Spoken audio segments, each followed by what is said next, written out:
Yo, it's good. Mic check, mic check. 15 seconds to get you a life sentence, man. Mic check. Let me see how this shit sounds.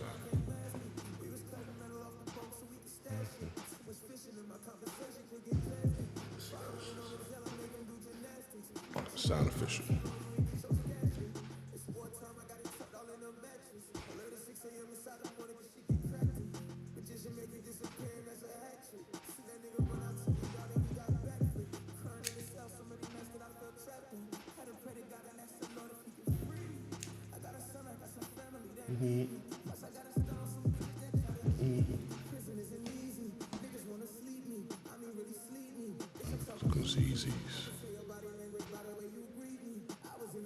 When the fuck they freeing Tory, man?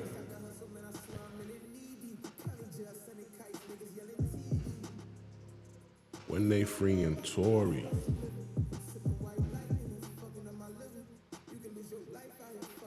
Killers.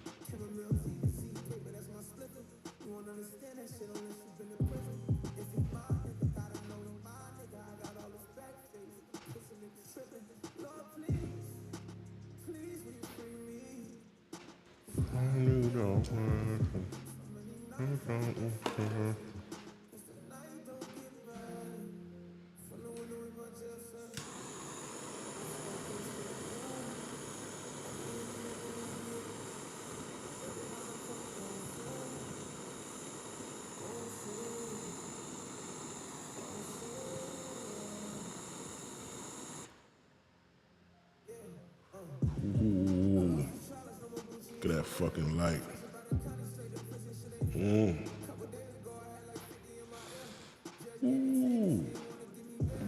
It's a good light.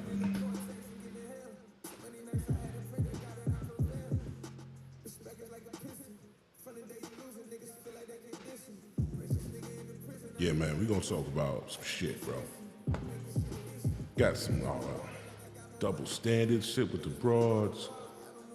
I got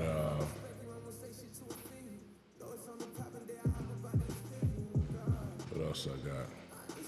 I got the shit with the bras. I got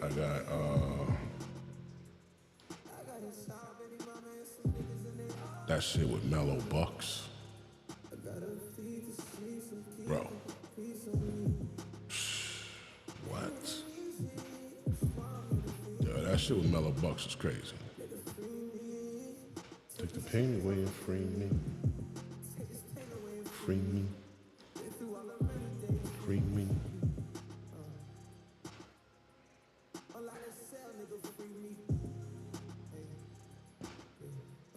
Let me just test this chat. Yo, what the fuck is this, man? I tell you, man. I ain't even getting mad, nigga. It is what it is, bro.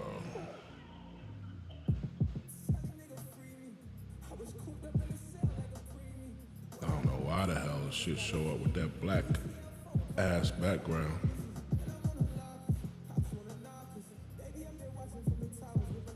Copy that. Get rid of that.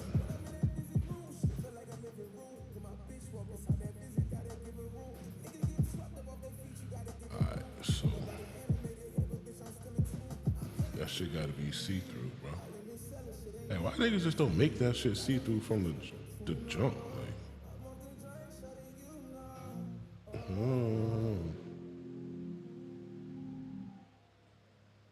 talking to the moon. Hear me in a All right, let's see. Test it out.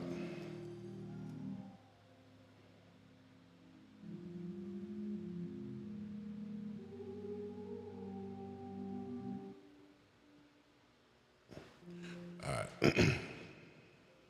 So we up. All right, man.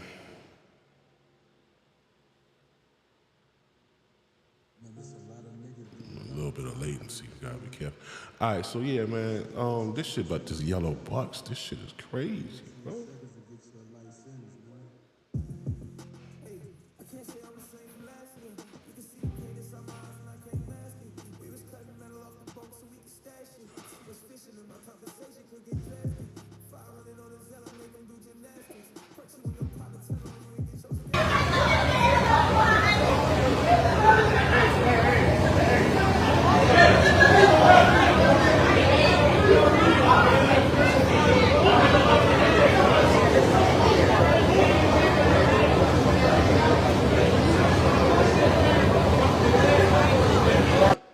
So right there, we got there's a guy that they got getting arrested. So I'm sure you guys seen what happened over here.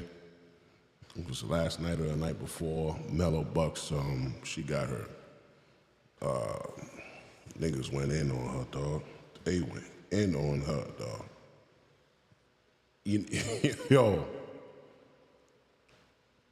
Yo, man, what is wrong with Chicago? What the fuck is wrong with you niggas, bro? Y'all niggas are wild. Not for real. Like y'all niggas are really built different. And like not in a good way, bro.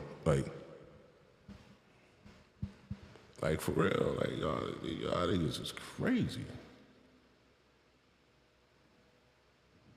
Even in the chat, they said, nah, you was so GDK, right?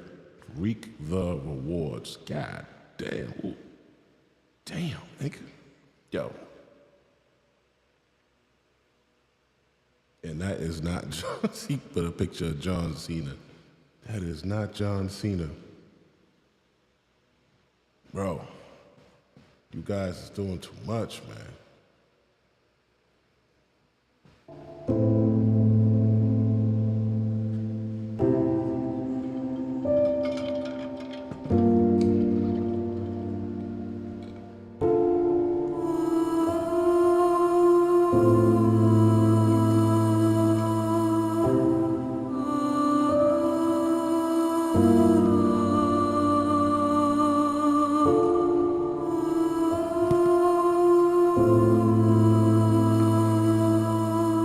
Shit crazy. I never knew the fire department will come out there and wash your blood off the street. Did y'all know that? The fire department will come out there and wash these niggas shit off the street, bro.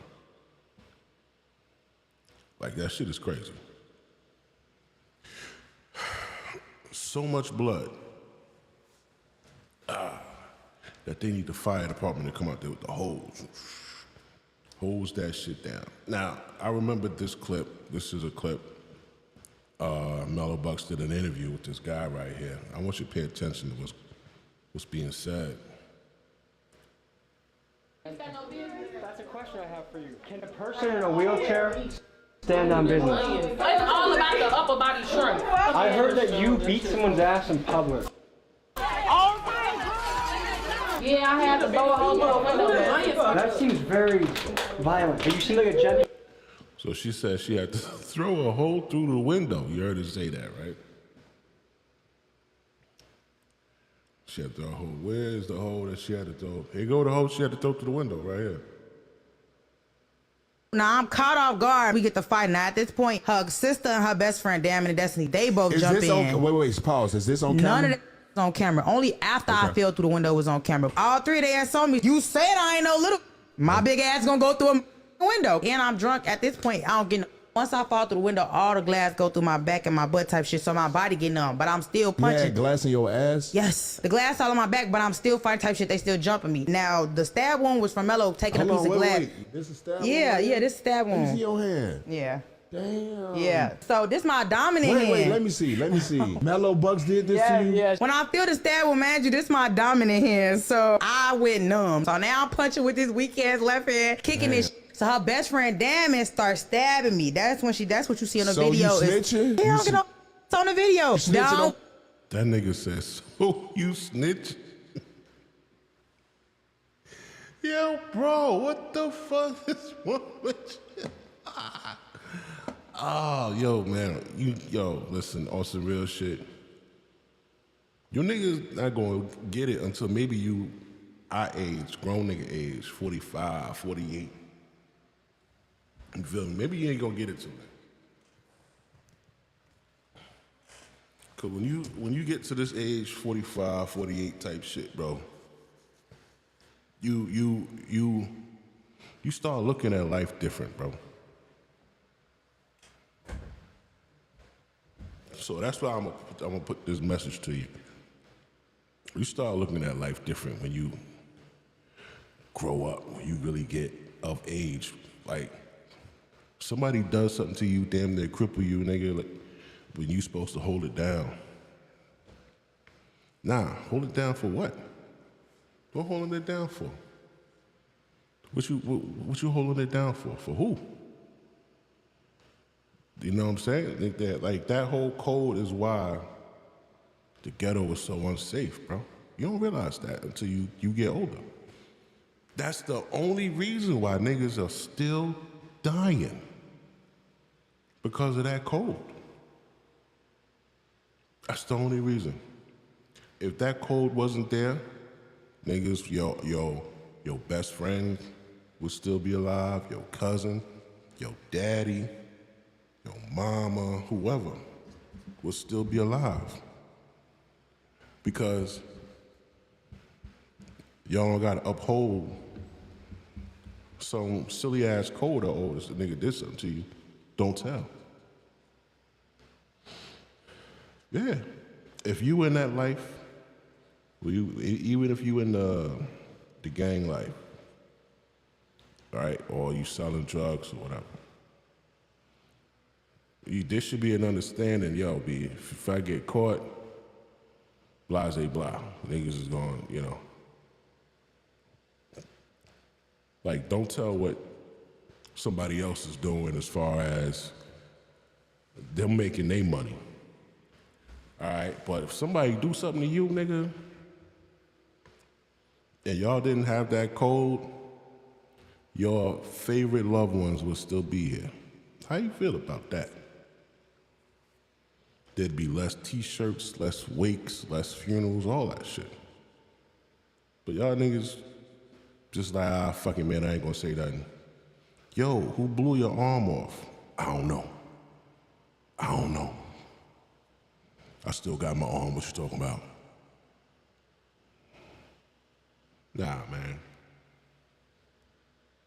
It's like I feel we the only ones that do that shit, you know that? I feel niggas is the only one with that code now. Nah, I'm lying. The mafia had it first.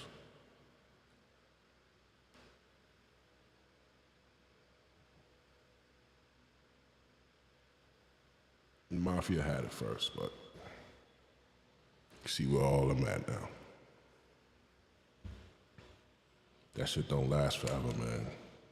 No matter how well that ship is oiled, don't last forever. And one of the dudes I seen, and these niggas are so bold, they got on the net after they shot her shit up, nigga.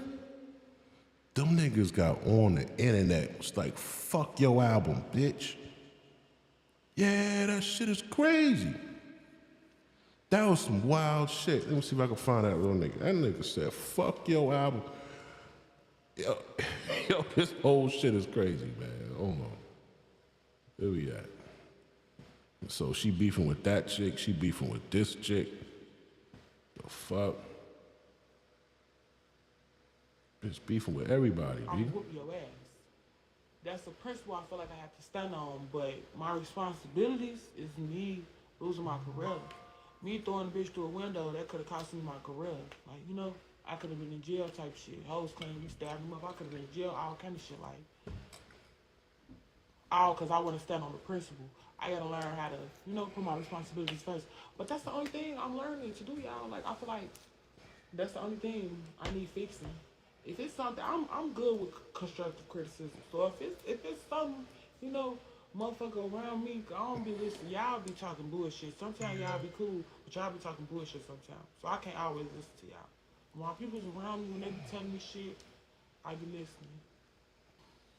It do take growth, and y'all gotta realize I'm just a girl. I'm just a girl. Like, I'm still a girl.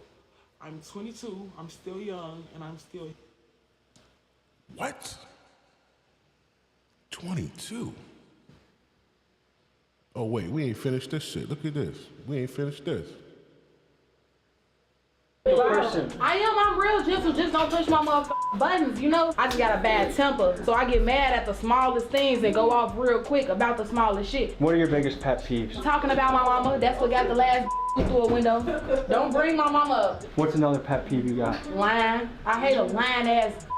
Would you date somebody that's less gangster than you? I have before I had to kick them to the curb though. They weren't like that. I was choking their ass out, all kind of shit. Would you date someone that works a 9 to 5? No. Why not? Because a nigga with a 9 to 5 can't do shit with me. I don't work a 9 to 5. The niggas that fuck me is the street niggas. Dreadhead felons, gang bang killers, on my mama.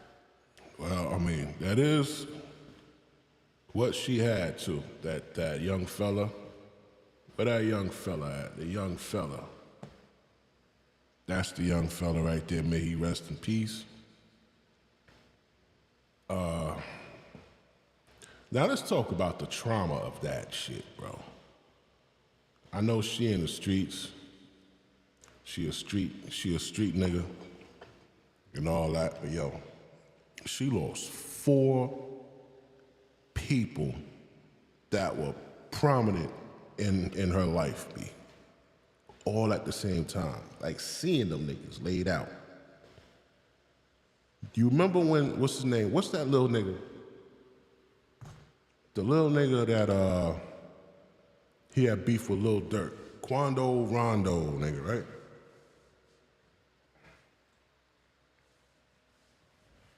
The Quando Rondo nigga, I think, was with his cousin in LA and somebody hit their vehicle up.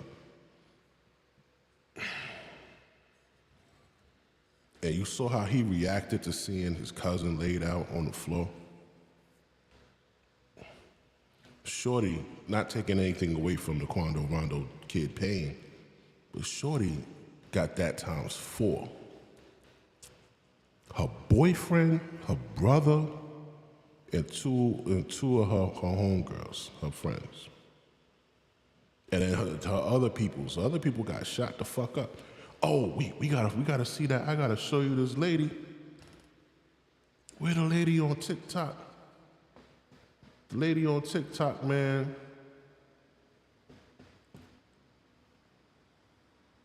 She got shot in the fucking mouth.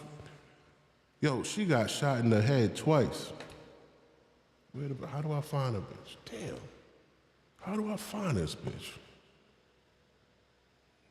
She got shot in the head twice, man. Once in the damn mouth, and that shit came out of her mouth, and it knocked out all of her teeth.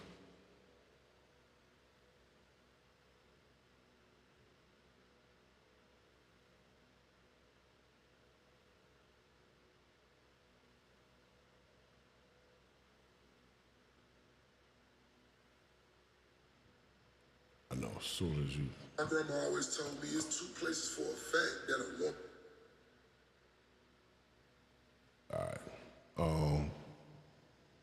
Where is Shorty at?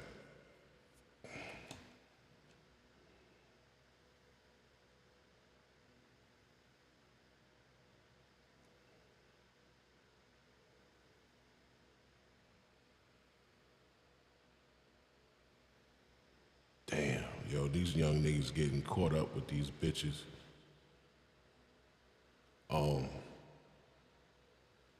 These hoes is just, I'm gonna tell you the new shit.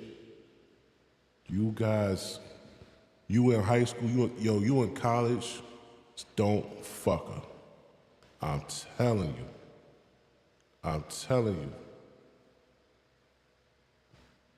These bitches are scandalous, and they lining you up, bro. They getting with you in what do you call that shit? In college, right? They get with you in college.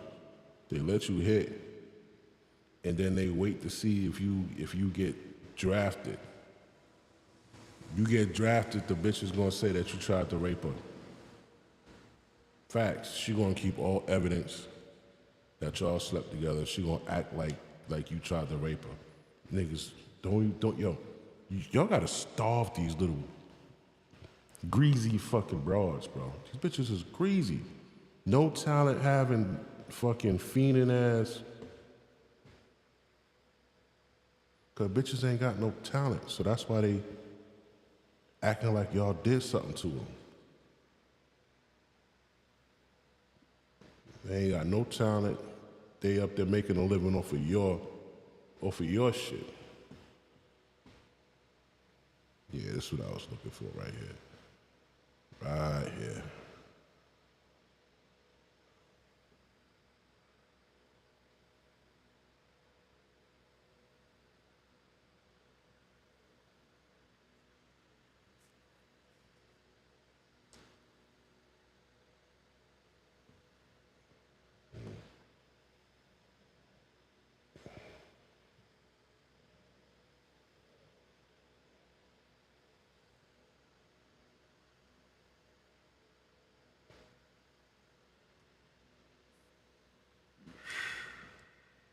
Damn, that's a good ass cigar.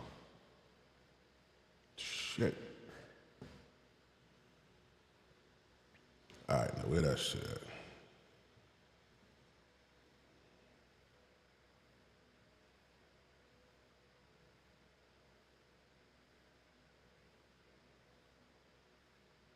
Niggas is shaking in they boots, invisible bullies like the gooch. Yeah, they see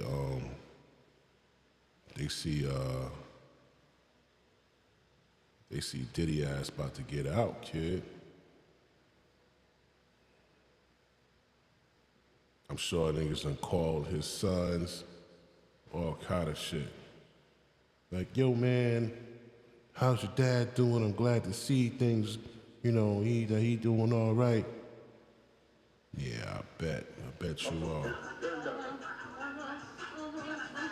Bet you are. Niggas is fake. Niggas ain't call that nigga nothing or inquire about him or nothing. While he was getting raided and all that.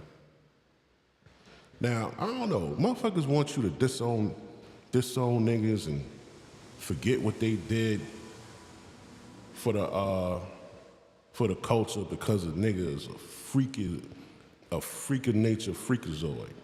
Okay, y'all, this one hot off the press. We got Mellow Bucks. She just dropped, and I take a little snippet on. No.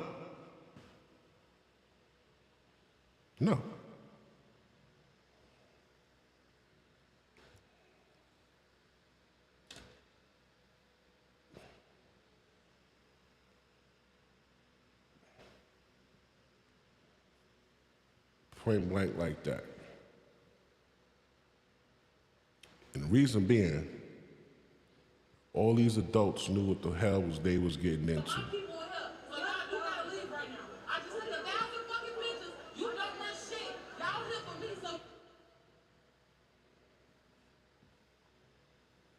Where the one with Shorty got? Where that shit at? We gonna go through all of these shits. Hold on.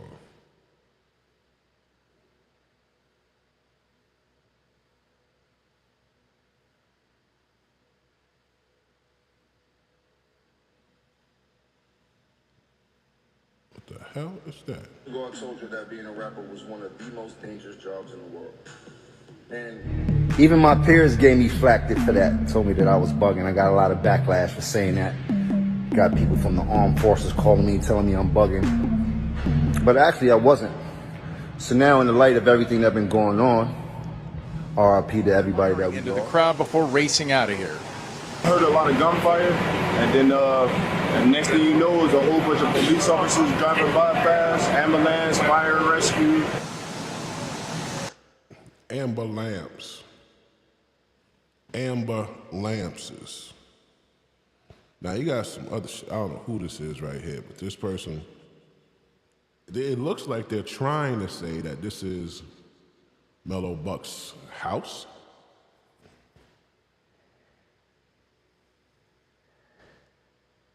When I'm Mellow Buck's biggest op. If that bitch don't like me, gotta be some reason, cause I'm turned. But that don't mean that I won't beat your ass or put you on no shirt. What's in my raps? I don't do no bap, I bet these facts gon' have them hurt. I told them hurt. What did I say? 170 Essex and East 78th.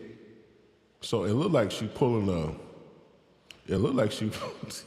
It looked like she pulling a K Flock.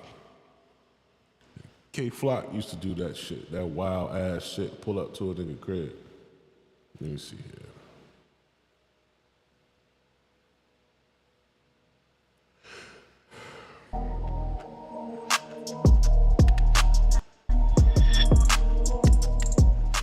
Pretty out, cooking class 101.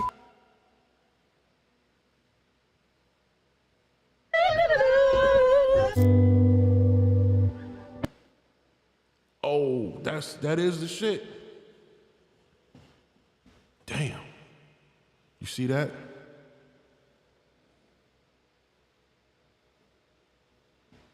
Right? That shape right there of the front of this shape right here. Right? We go right here. Facts gon' have them hurt. I told them hurt. Yeah, that's the building.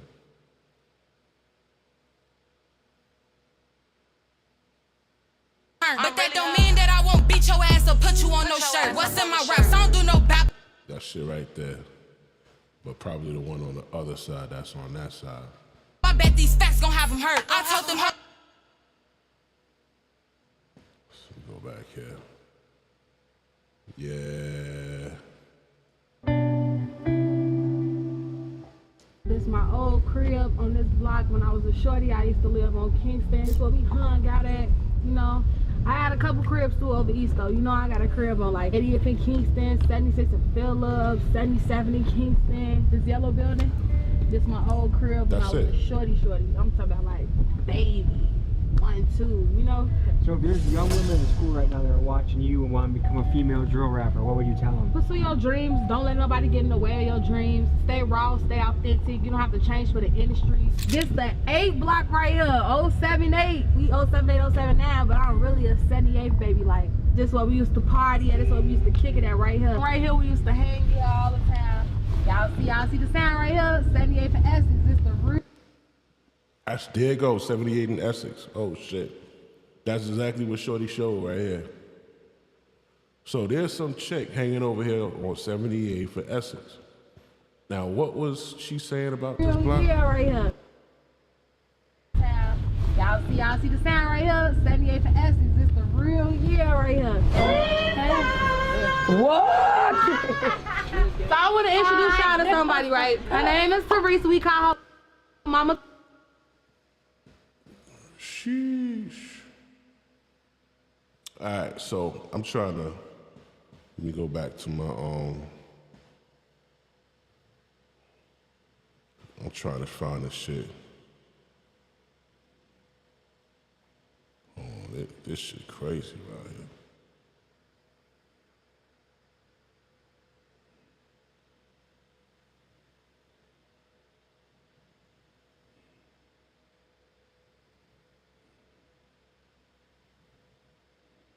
Alright, so look, check, I'm here to talk about the Mellow Bucks and the album party release situation.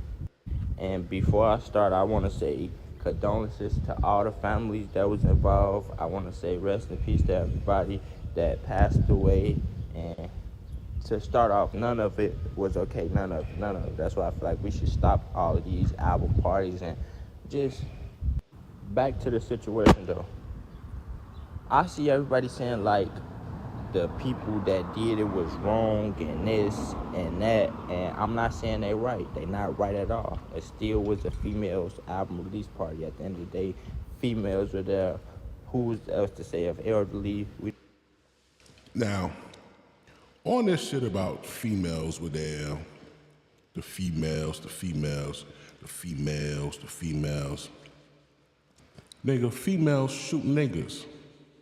Females set up niggas. They backdoor niggas. What are you talking about? What are you guys are still trying to uphold this fucking chivalry, nigga? Are you serious? What so you wanna uphold, so you mean tell me what's shorty name? What's shorty name that was bodying niggas left and right? The little young shorty from Chicago, Kiera, I think her name was. Shorty had like fucking 10 bodies or some shit like that, allegedly. The one that King Von was he saw something in there that turned him on and he wanted to smash. I think her name was Kiera, man. The little shorty from Chicago. And these niggas talking about, yo, man, it was a girl. Yo, the girl will put a bullet in your ass. What are you talking about? They love shooting niggas. What's wrong with you? You gonna not... Niggas is crazy, man. Niggas is crazy. What's shorty? Damn.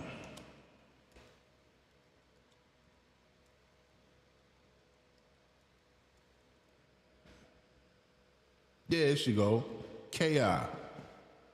K.I. Barnes. Got Kiera Barnes. The deadliest female op. Look at this shit. K.I. was one of the most feared shooters in the history of Chicago. The crazy part is, she was just a teenage girl. Craziest shooters in fucking... in Chicago. She was a teenage girl, man. And you niggas... And you niggas is like, yo, man, y'all shut up the rap party, it was all girls. I don't understand you niggas. Like, yo, bro, the shit they do in Chicago or anywhere else in bad neighborhoods, these are like really little mini wars. You know what they do in war? They blow everybody the fuck up. It don't matter, man, woman, or child. Okay? When them niggas sent some missiles over there at Iran and Ukraine and Russia, nigga, they don't give a fuck if it's a bitch there. The fact that women set you niggas up and these niggas is like, yo, man, you shot all girls. So what, nigga? So what? Kids are different, bro. Well, shit. Well, look at this one here. This is a fucking kid. She's a kid. Well, was a kid. She was a kid, man. So you like you guys, it kind of goes in line with, I'm gonna disrespect you, but you can't do this in return. You can't go to this level back. You ever seen a person like they'll do something to somebody, then a person come back on 100 and they're like, nah, all I did was so and so. You can't gauge how a person's going to react to disrespect. You shouldn't have disrespected them. You can't gauge that. You shouldn't have disrespected them. So you, like with this shit that happened, they went and shot up this girl, what's her name? Mellow Buck's party, right?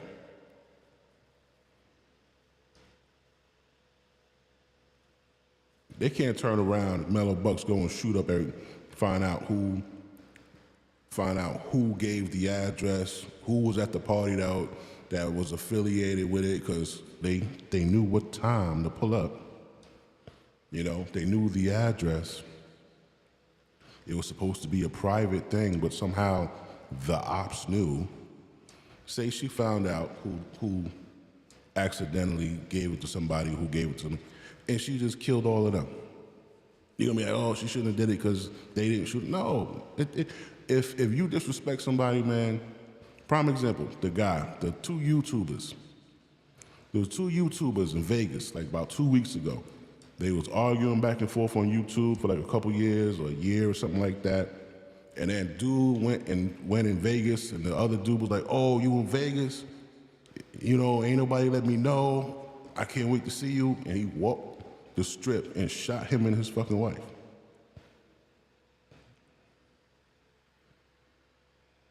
Whatever that disrespect was that happened, was that overkill? Yeah. But the point is, you can't control how they react. You can't control how a nigga react to disrespect. So whatever she did that was disrespect, I hear she always sing about the ops in her songs or whatever, that was a form of disrespect. Whatever else took place, it was a form of disrespect. That's why there'll never be no peace, because somebody gotta take a L. Why will there never be no peace?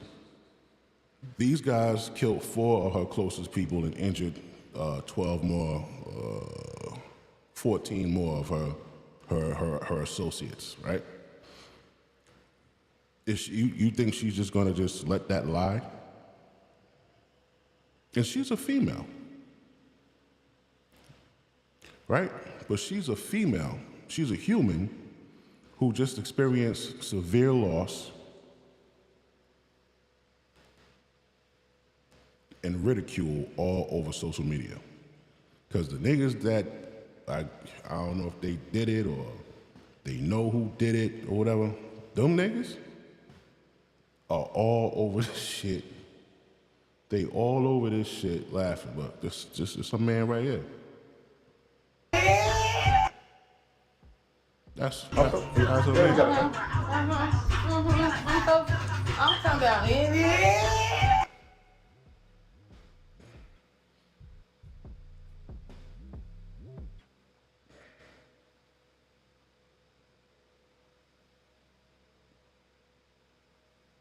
Instagram. Y'all know I had to tune in because it looked like she got a DCG Shine lookalike in there, so. Okay, so she said she got a DCG shot, whatever, lookalike. She got a lookalike in this video. So obviously the caption says, don't play with females from Chicago, because they're gonna diss you in the song, right?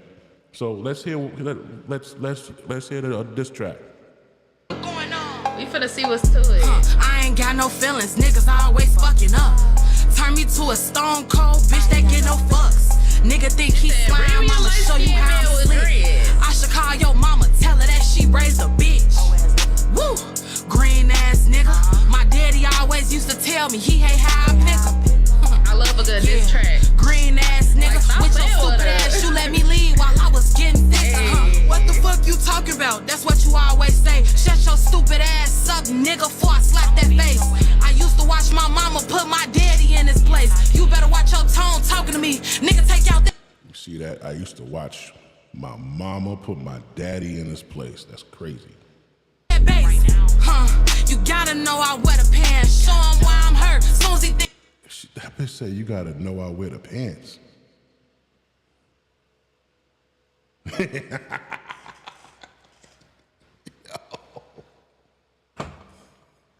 Where? That's crazy. Yo, y'all let the girls in Chicago wear the pants, man? That's crazy, bro. Where that shit at? That's crazy. Think he feel like he the man, fuck. Treat me right or I'm gon' dash. NBA nigga in my DM.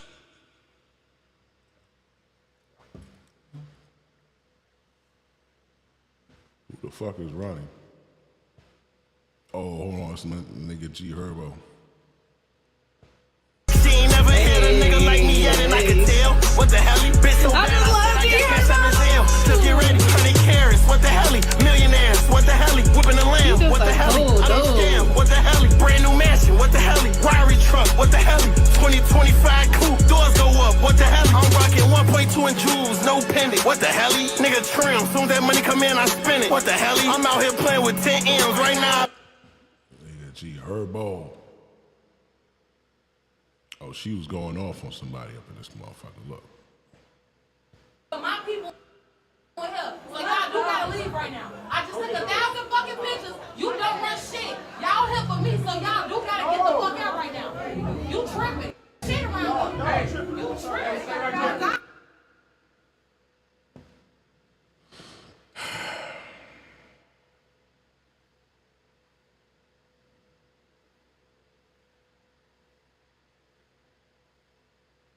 Oh, this the fight. This the fight right here with Shorty. The little thick Shorty sitting on the couch. She was like, oh, she threw me through the window. Want no shirt. What? I don't do no bap. I bet these facts gon' have them hurt. I told them hoes I'll make them We gotta try to blow this shit up.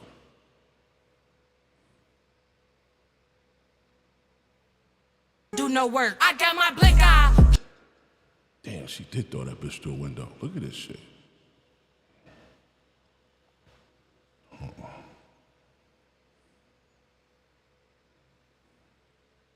All right, let's see. Pull up, hop out, boom. Better act like you won't smoke. This bitch gon' tweak and act a fool. Tryna diss, we fill his ass up with hot shit. He think he cool. I feel like Django. Hot shit, he think he cool. I feel like Django with my switch. I wet a bitch up like a pool. Bitch,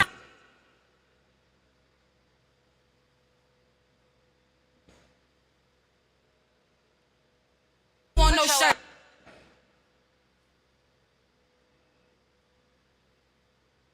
What? I don't do no bap. I bet these facts gon' have them hurt. I told them hoes I'll make them viral. No work. I got my blick eye. Pull up, hop out, boom. Better act like you won't smoke. This bitch gon' tweak and act a fool. Tryna diss, we fill his ass up with hot shit. He think he cool. I feel like Django. Hot shit. Damn, son. Oh, okay, look. These the little niggas right here. These little niggas like 17 years old. Yeah, I went black for like, he say 2 weeks. For like 30, 45 more minutes. At the big dude. Don't drop no album, bitch. Keep that weak ass shit. Hey, weak ass color art, bitch. All inherits with that weak ass shit, bitch. Keep that shit. Don't drop that weak ass album, bitch. You fucking up the music. We don't want to keep shaking. Nobody want to keep shaking our ass, bitch. Keep that shit. You didn't go legit, bitch. You ain't go legit. Nobody went legit except for you know who. You ain't go legit, bitch.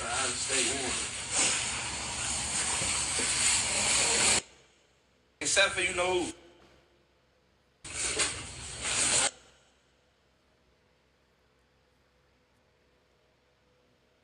You ain't go legit, bitch.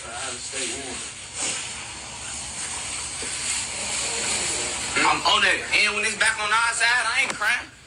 When they come back on our side, I ain't crying. We just scoring back, bitch. Ain't no crying. This nigga here just said, and when it's back on our side, we ain't crying. We just scoring again. So when you retaliate, they ain't gonna cry about it. They waiting for it. And then they're just gonna score on you again. This shit is crazy. I don't even know why you niggas is having babies in Chicago, Baltimore, Maryland, the Bronx, Louisiana, Alabama,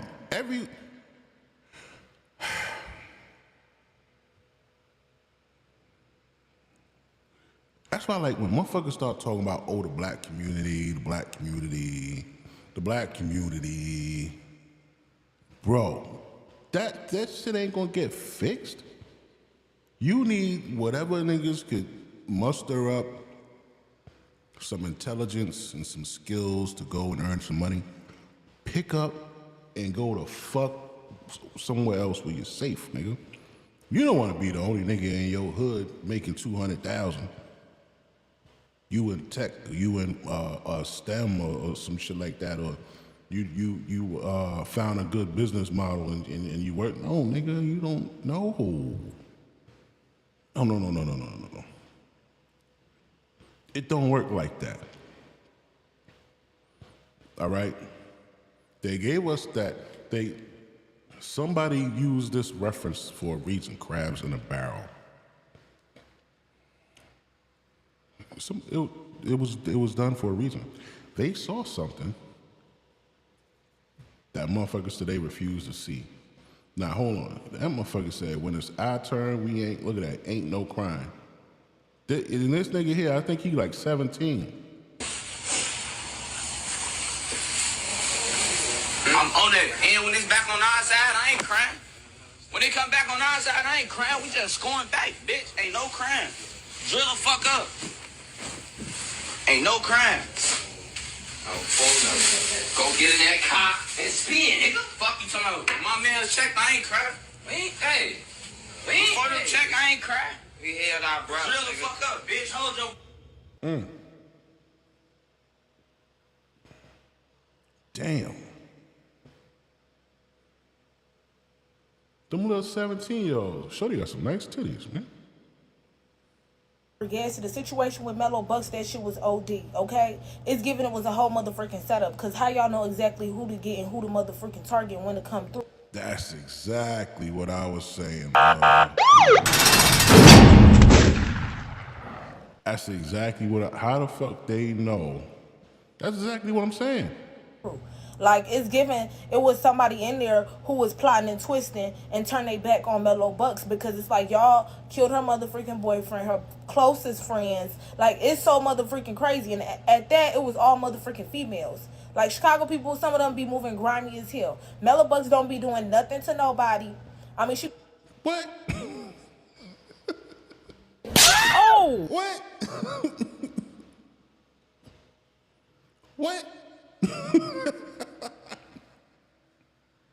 Man, you crazy, shorty.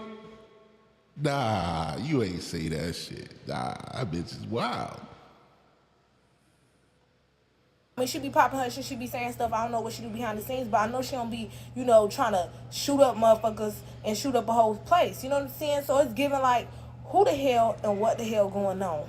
Let me check my time. I don't even got my motherfucking rollie on, because motherfuckers gonna try to snatch the rollie, snatch you and your homegirls. Like, it's weird as hell out here, and I hope people stay safe. And I feel so motherfucking bad for Mellow Bucks, because she do not deserve none of this. She be doing her big one, and she made juke songs for y'all to turn up in the club. You know what I'm saying? At this point, I feel like it's time for her to move out of Chicago, because it's really people plotting on her and want to see her downfall. Like, it's mad crazy. You know what I'm saying? And disrespectful, because ain't no motherfucking way. I'm telling you, once it get hot outside, people start acting a motherfucking fool. I'm saying, I'm like, damn. Like, that shit is actually... That bitch said, damn. Hot outside, people start acting a motherfucking fool. I'm saying, I'm like, damn. Like, that shit is actually crazy. Got my eyebrows jumping all over. I don't like it. I don't. Okay, baby girl. Unalived. One of Chucky's homies checked this out. He just exposed what happened to Drills, basically admitting he slid, and that's why he was unalived. This is what sparked everything that happened at Mellow Bucks' party. Word is, whoever slid that night was so heated they didn't even care if they caught Mellow Bucks or her people. They just wanted to catch anyone. They were truly desperate. You want to get mad at us? Drill. Why is your homie trying to push up on us doing real shit? Don't push up on us if you're wrong for now. I'm waiting on the Drill. I'm Bro. You waiting on the wood. We waiting on the wood. We finna flame hit right up. Gang. I don't get no. We out of town. We in Iraq right now. Man. Listen. That bitch is a gangster. Listen here, man. I don't know. where the fuck these niggas came from. But I know them niggas, I still gotta find that video of where Shorty, she got shot in the mouth, man. And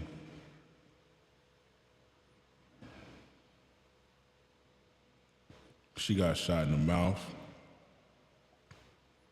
And she was just sitting there, like, just showing the shit like it was nothing. Like it was nothing.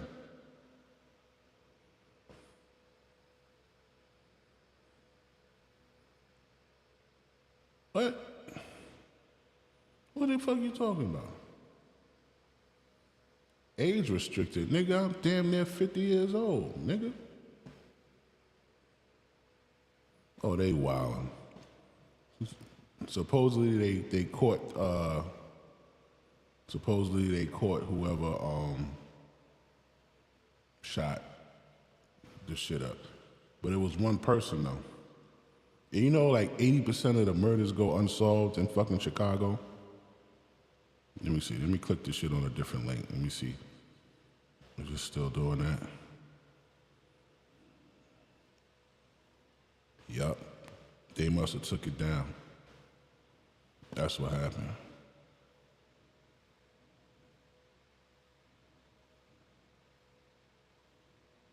What is this? See what else they're talking about here.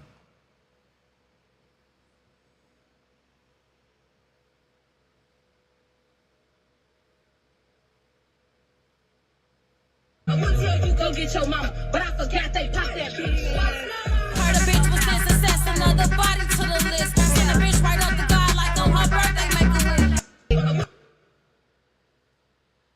She said, I would tell you go get your mama, but I forgot they popped that bitch. You heard that? I want to tell you go get your mama, but I forgot they popped that bitch. Heard a bitch was in success, another body to the list. Send a bitch right up to God like on her birthday, make a wish. Yo, these fucking girls is retarded, bro.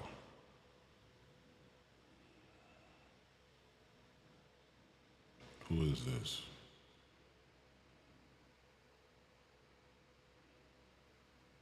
My nigga Lil Dirt.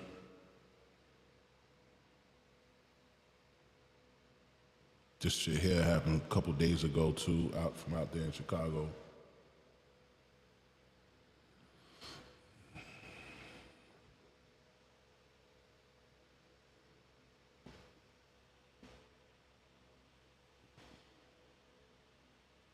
Hey, tell that redhead bitch who always following behind no limit. You trolling, bitch, that ain't in your hood. But go check on them, though, you goofy ass little boy. You know who I'm talking to. You want to be in comments and shit. You a bitch, little boy. You ain't did shit either. I can't wait to catch him again. I'm beating his ass. You redhead bitch, get in the comments and tell the motherfucker, that ain't nothing, y'all. He was just drunk. All right, cool. That's cool. That ain't nothing, y'all. Y'all was just off. 4 of yours was just drunk. Fuck them too. We don't give a fuck about nothing. Hey, tell that drop no album, bitch. Keep that weak ass shit. Hey, weak ass cover art, bitch. All inheritance with that weak ass shit, bitch. Keep that shit. Don't drop that weak ass album, bitch. Don't drop that weak ass album, bitch. You fucking up the music. We don't want to keep shaking. Nobody want to keep shaking our ass, bitch. Keep that shit. Then go legit, bitch. You ain't go legit. Nobody went legit except for you know who.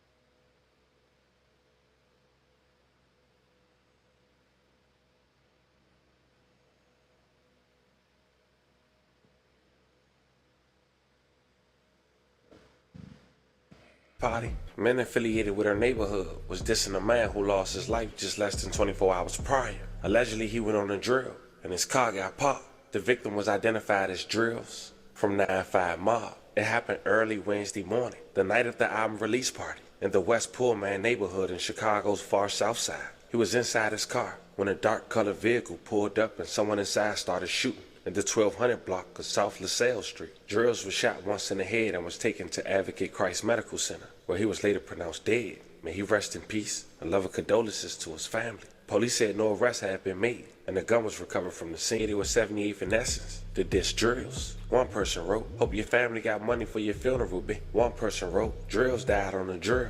Another person wrote, they had been getting it fired up. Now we're gonna stop it there. We're not trying to disrespect nobody, but you get the point, fam. But the same day, even though Mellow Bucks had posted the private location on her Instagram, the word got out to the wrong person, cause somebody enemies who went to that party had got the location. Which we do. The venue was named Art Is Restaurant and Lounge, located on 311 West Chicago Avenue, Chicago, Illinois. One woman. Damn. I found it. Look at this shit here.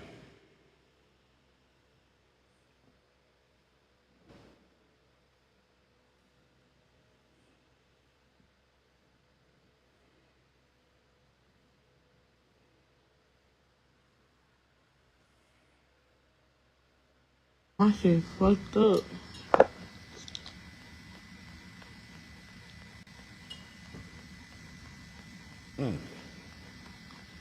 I do look ugly. What the fuck?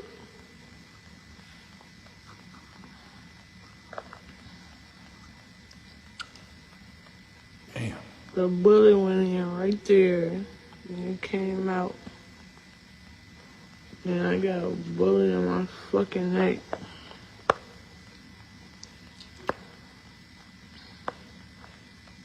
And that shit knocked all my teeth out. The bullet knocked all my fucking teeth out, bro. Like,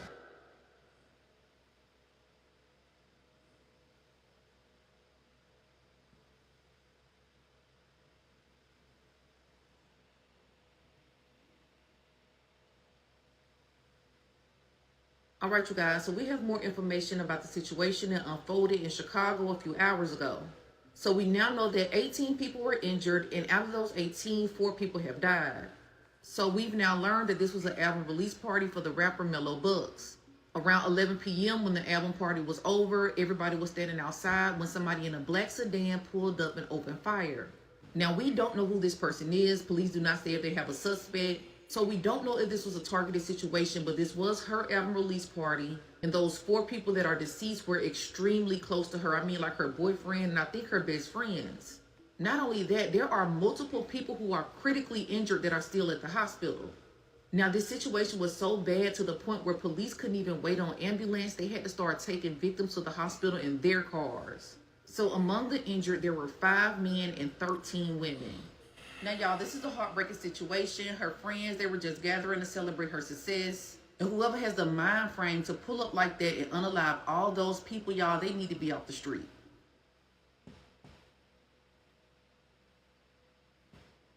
and that shit knocked all my teeth out. The bullet knocked all my fucking teeth out, bro. God damn. Like, the sparks, the heat from the fire, that shit burned my tongue and everything, like. I don't wish this shit on nobody. I'm happy to be alive. I ain't gonna let you go.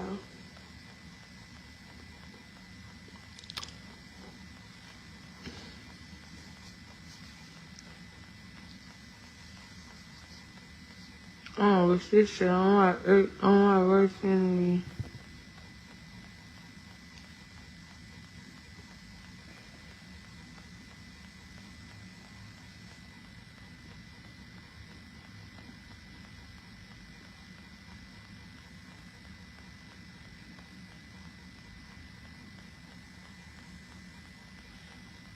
I got shot twice. I got shot in my neck and I got shot right here.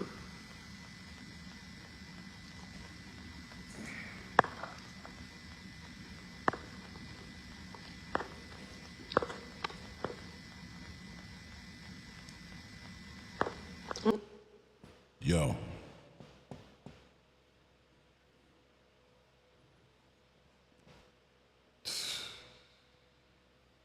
Get that shit crazy.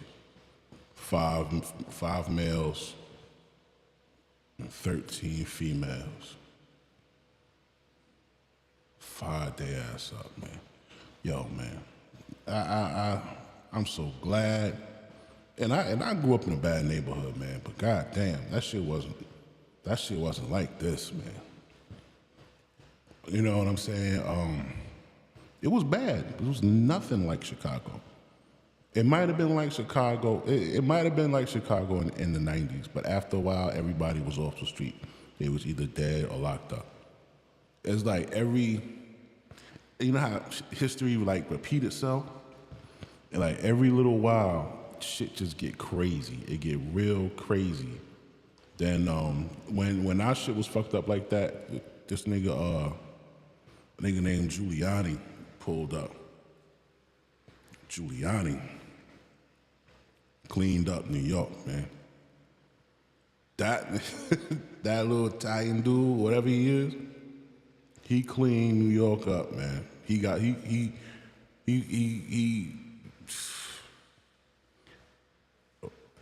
That's when you really start seeing niggas get harassed by the cops.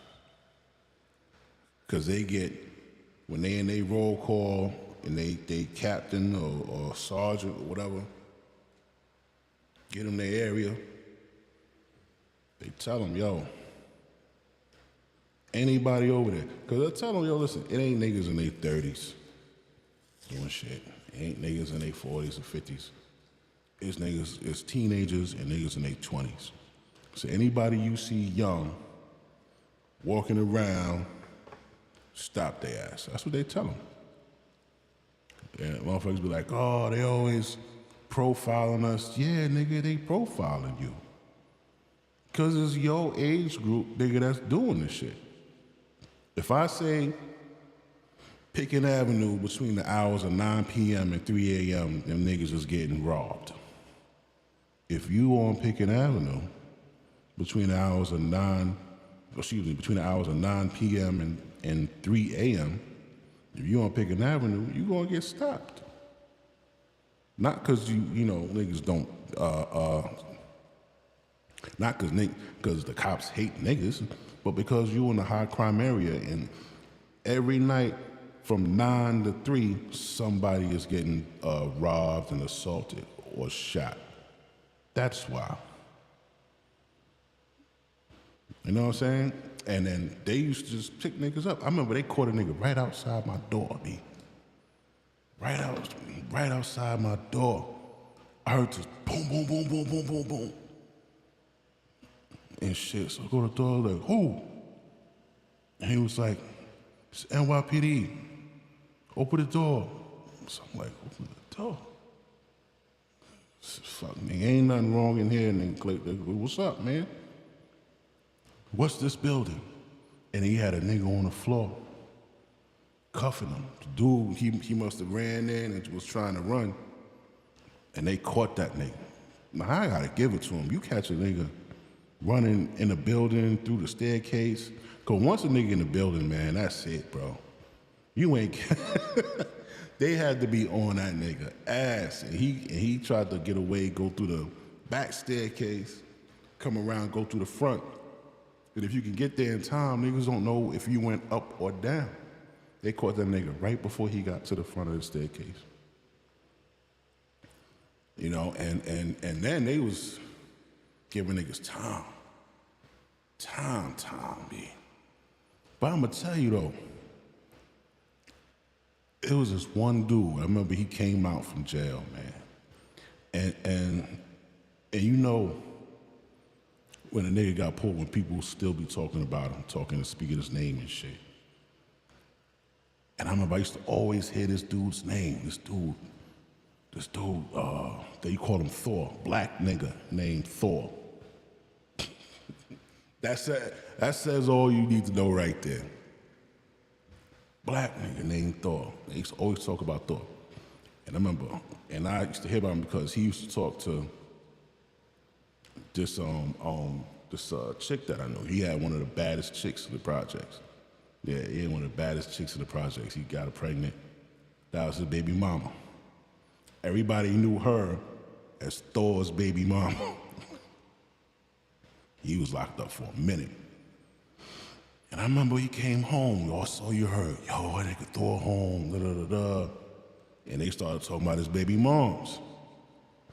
And, you know, back then they had that thing, yo, you know, once mine, always mine type of mentality. And he came home.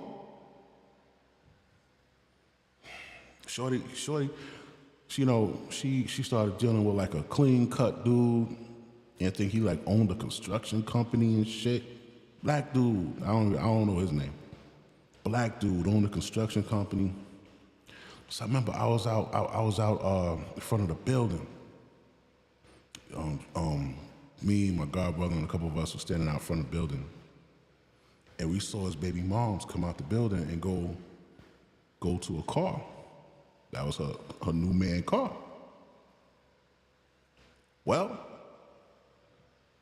I guess Thor saw that shit too. So Thor went over there to introduce himself. Now, mind you, in my head, I'm like 16, 17, and I'm hearing about this grown man that just did this bid, and he came home, and you used to hear the stories, old niggas was shooting outside, boom, they was having a gunfight outside. And this nigga yelled out the window and told them niggas to stop fucking shooting because his kid trying to sleep. You know them niggas stopped shooting?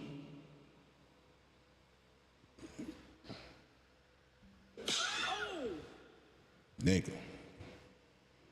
That is crazy. Niggas is having a gunfight. Boom, boom, boom. This nigga, yo, stop fucking shooting, nigga. My kid trying to sleep. This door, nigga. Nigga, stop shooting. So now, 16, 17, we out in front of the building. We see the baby mama come down, get in the car with a new man. We see Thor, and niggas like, oh shit. Yo, there go Thor. Now, you know, when niggas start whispering, you just like, oh. So we start looking.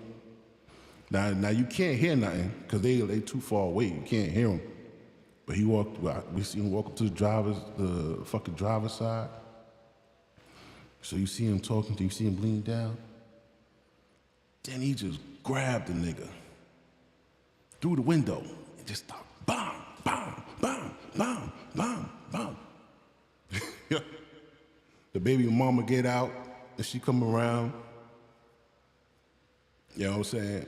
And she start hitting them and pushing them. Get away, stop it.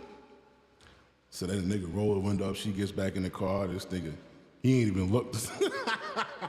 Yo, he ain't even looked to see if traffic was covering, nigga. That nigga just put that bitch in reverse. Pulled off, kid. So you hear about these people, you know, in these neighborhoods and shit like that, and it take a certain type of nigga to go around to be able to clean up them type of streets. But apparently, in Chicago, that's not happening. I think it was between 80 and 86% of murders that go unsolved. And I'm like, how the fuck these niggas is going How? How is this possible? 86%? Do y'all have cameras? Do y'all have cameras in fucking Chicago? How the fuck are you not solving 86% of the fucking murders?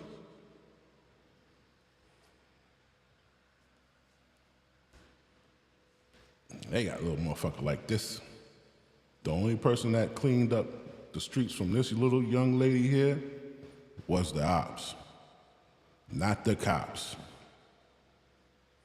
Here's the wild story of K.I., the female assassin of O Block. K.I. started out as just your average girl, but growing up in a wild city like Chicago, K.I. slowly adapted to her environment. She was exposed to death and violence at a young age after her father was killed when she was only a year old. Those close to her would say that losing her father made her more protective of the people around her. She would also later witness— Come on, bro, she was only 1 year old. She was only one. Her older brother get killed right in front of her, which would have a serious impact on her growing up. Eventually, she moved to the area around 63rd and St. Lawrence. There, she became good friends with some of the GDs that live in that area and formed a close relationship with Tuka from the STL EBT set of the Gangsta Disciples.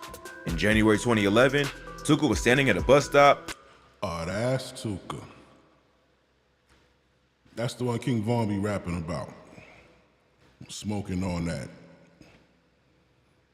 In 63rd, I remember all his songs, we not from 63rd. What the fuck? I was like, what the fuck is 63rd? Oh, that's the street. They ain't from 63rd, so 63rd is the ops to them. When a dark colored vehicle pulled up and started letting off shots. He was hit several times and passed away at just 15 years old. It's been rumored that Tuka's death was retaliation for the death of a Black Disciples member named Edric Ty Walker, who was killed back in 2009. See what I mean when I say that the cycle will never end? There will never be. The only people who did it, there's one group that did do it.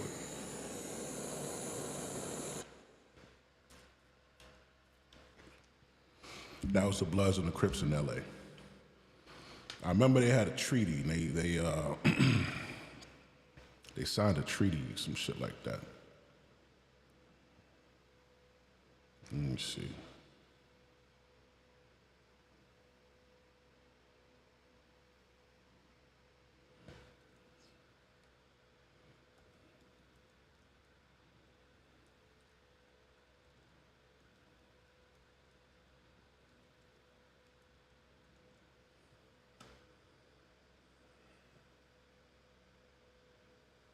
Yeah, they signed it in 92. Bloods and Crips, 92. Los Angeles, Watts neighborhood signed a peace treaty known as Watts Truce. This truce, brokered by community activists, facilitated by figures like Jim Brown, Aquila Sherrills, reduced gang violence, bloodshed in the area. Treaty was inspired by the 1949 armistice agreement between Egypt and Israel, included provisions for ceasefire and confidence-building measures. Included provisions for a ceasefire.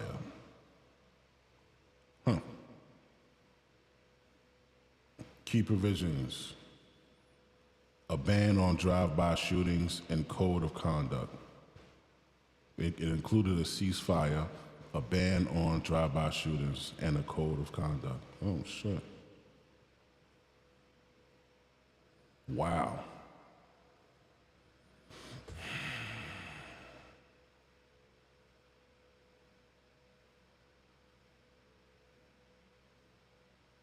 They did it. They did it.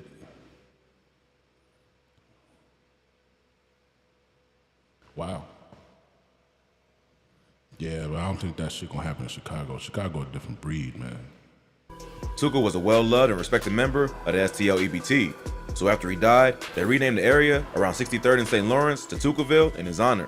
Tuka would go on to become world famous after he was dissed by BD rappers like Chief Keef and King Von. With the popularity of drill music, Tuka became one of the most disrespected men in the history of hip-hop, even though he didn't even rap. The disrespect only fueled the already violent beef between the GDs from O Block, then called Wick City, and the GDs from St. Lawrence. Tuka's death had a major impact on KI. She was only about 14 at the time, but had already lost so many people close to her due to gun violence, so she started to go down the wrong path to seek revenge. About 8 months after Tuka's death, KI would get a revenge. In August 2011, a high-ranking member of the BDs named Odie Perry was shot on the 400 block of East 64th Street. After Odie was killed, the BDs in Wick City would rename their hood to O Block in his honor. It's been rumored that KI was the one who killed Odie in retaliation for the murder of Tuka. Allegedly, she and her twin brother, FBG Butter, were out on Tuka's birthday looking for ops when they came across Odie riding his bike and shot at him. According to rumors, it was KI who fired the kill shot. The murder of Odie Perry gained KI a lot of street cred in Chicago. At first, it was hard for the BDs to believe that one of their top-ranking members was taken down by a teenage girl. But as KI continued to build a name in the streets, they were forced to accept what happened. After killing OD, KI got even deeper into the street life. She became known for shooting at ops, which included members of 600 and O Block. So the crazy part, right? 86% unsolved murders, right? Let me see.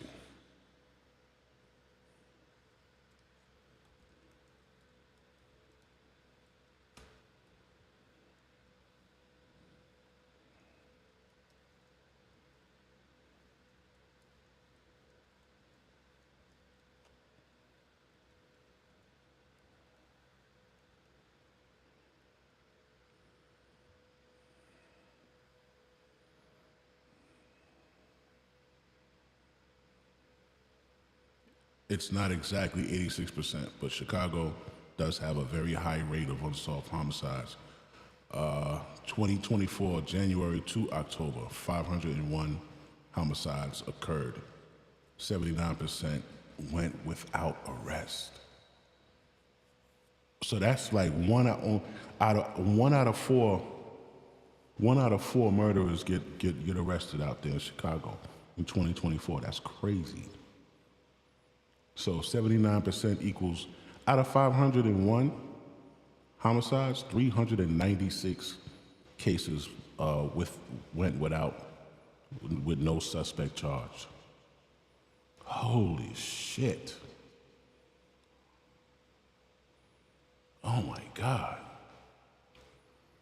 2023, 67% had no one charged.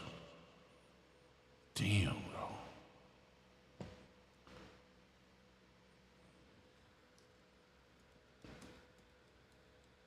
Why does such a high amount go unsolved?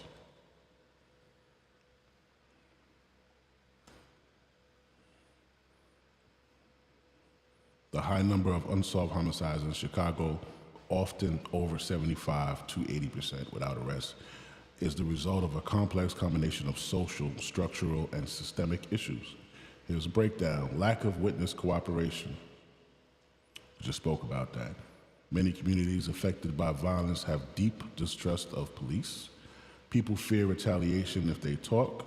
No snitching culture discourages. You don't talk to police is often a survival strategy. So in other words, you can't protect the public. Understaffed homicide units. What? Chicago has fewer detectives per case than many other large cities. Homicide detectives are overworked, juggling dozens of active and cold cases.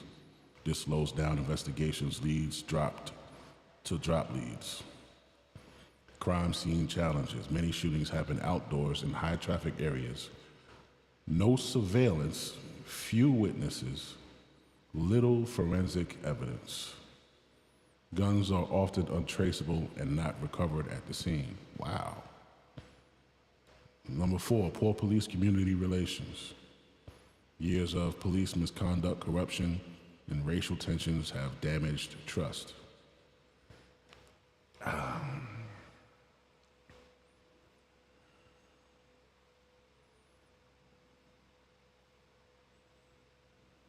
Limited incentives to solve cases. In some precincts, clearance rates aren't tied to funding or accountability. Damn, detectives may focus on cases more likely to close to boost clearance numbers. Wow. Harder cases, gangs, unknown suspects get less sustained attention. What?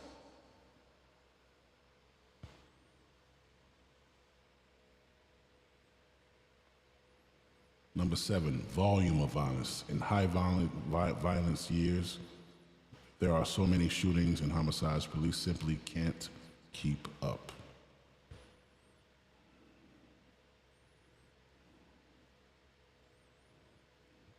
Resources stretched thin. Forensic labs face huge backlogs.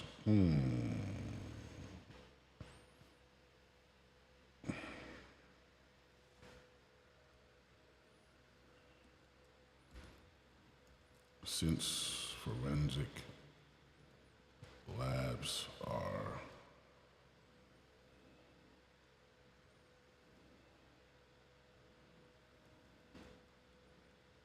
backlogged, are there any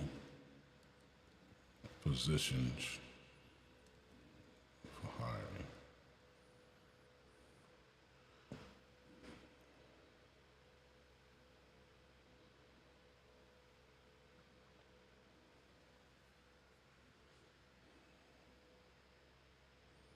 Hold up.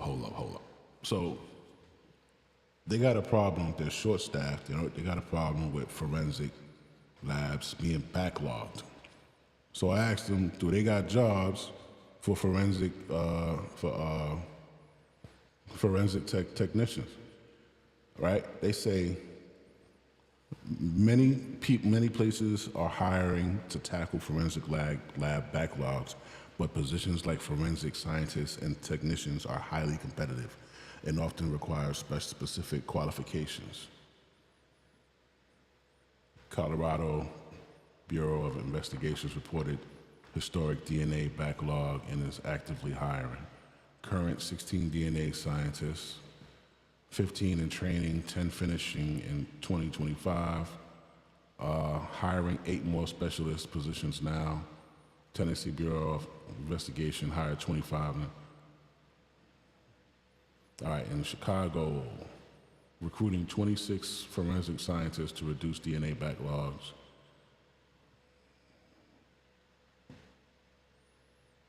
You want the help or not, man?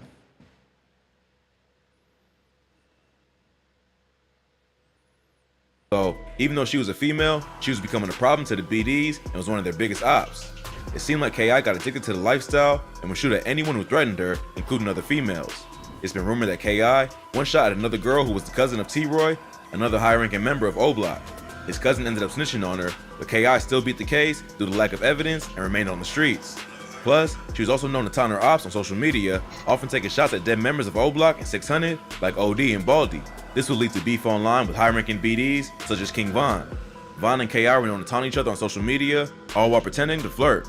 Even though they were enemies, they had mutual respect for each other as fellow savages. Von even once claimed on an A&E documentary about KI that he had a crush on her back in the day, but many believe that he was trolling and using mental tactics to gain the upper hand. Even though they both respected each other as shooters, they were still ops, and if either one of them got caught lacking in public, all bets were off. As time went on, KI would continue to build a name in the streets. At one point, members of a set called 800, who were beefing with Tukaville, caught KI alone and beat her up. In response, KI went to their block and shot at several 800 members. Then, a week later, FBG Zuck's house was shot up by 800, which added fire.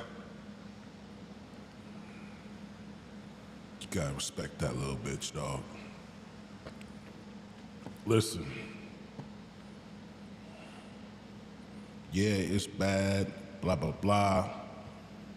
But them niggas beat her up and she went back and shot up their block.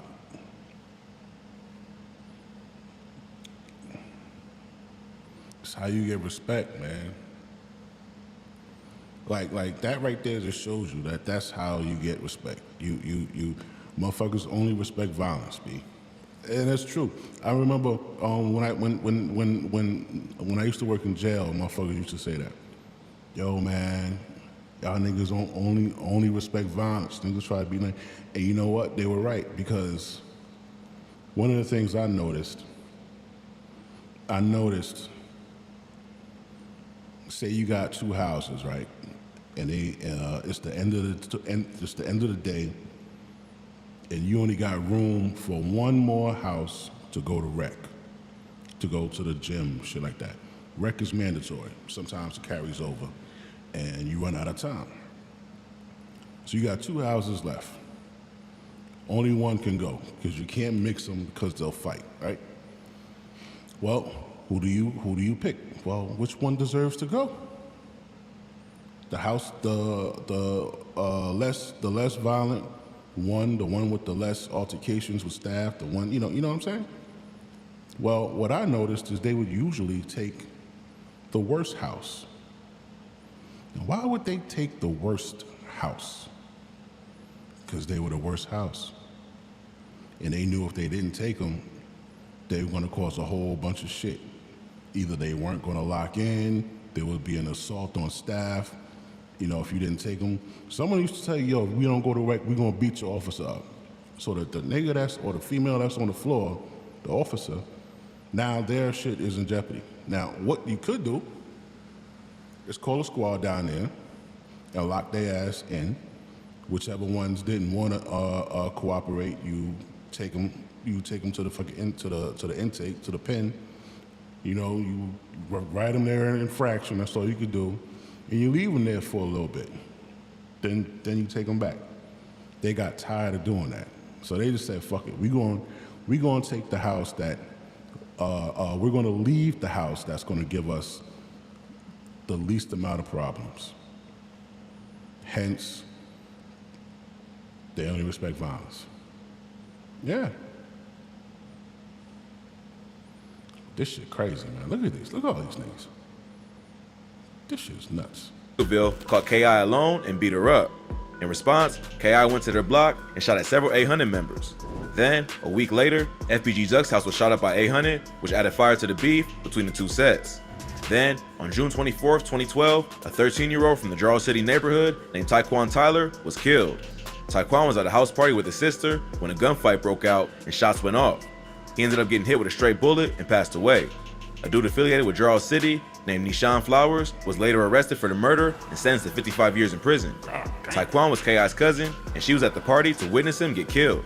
It's been rumored that K.I. was the one who introduced him to the street life and trained him on how to rob and do drills. His death hit her hard, and she would change her name on Twitter to Taekwon Assassin. She would also help form a set called Taekwon World, who would be for O Block, 600, and 800.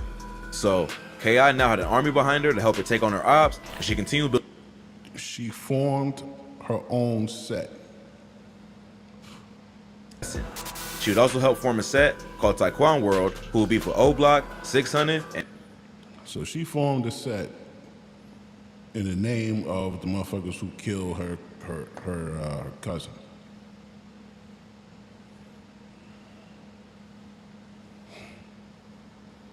So when you hear people online talk about, yo, they shot girls, yo, man, y'all a sucker for shooting girls, shut the fuck up. Ain't no rules.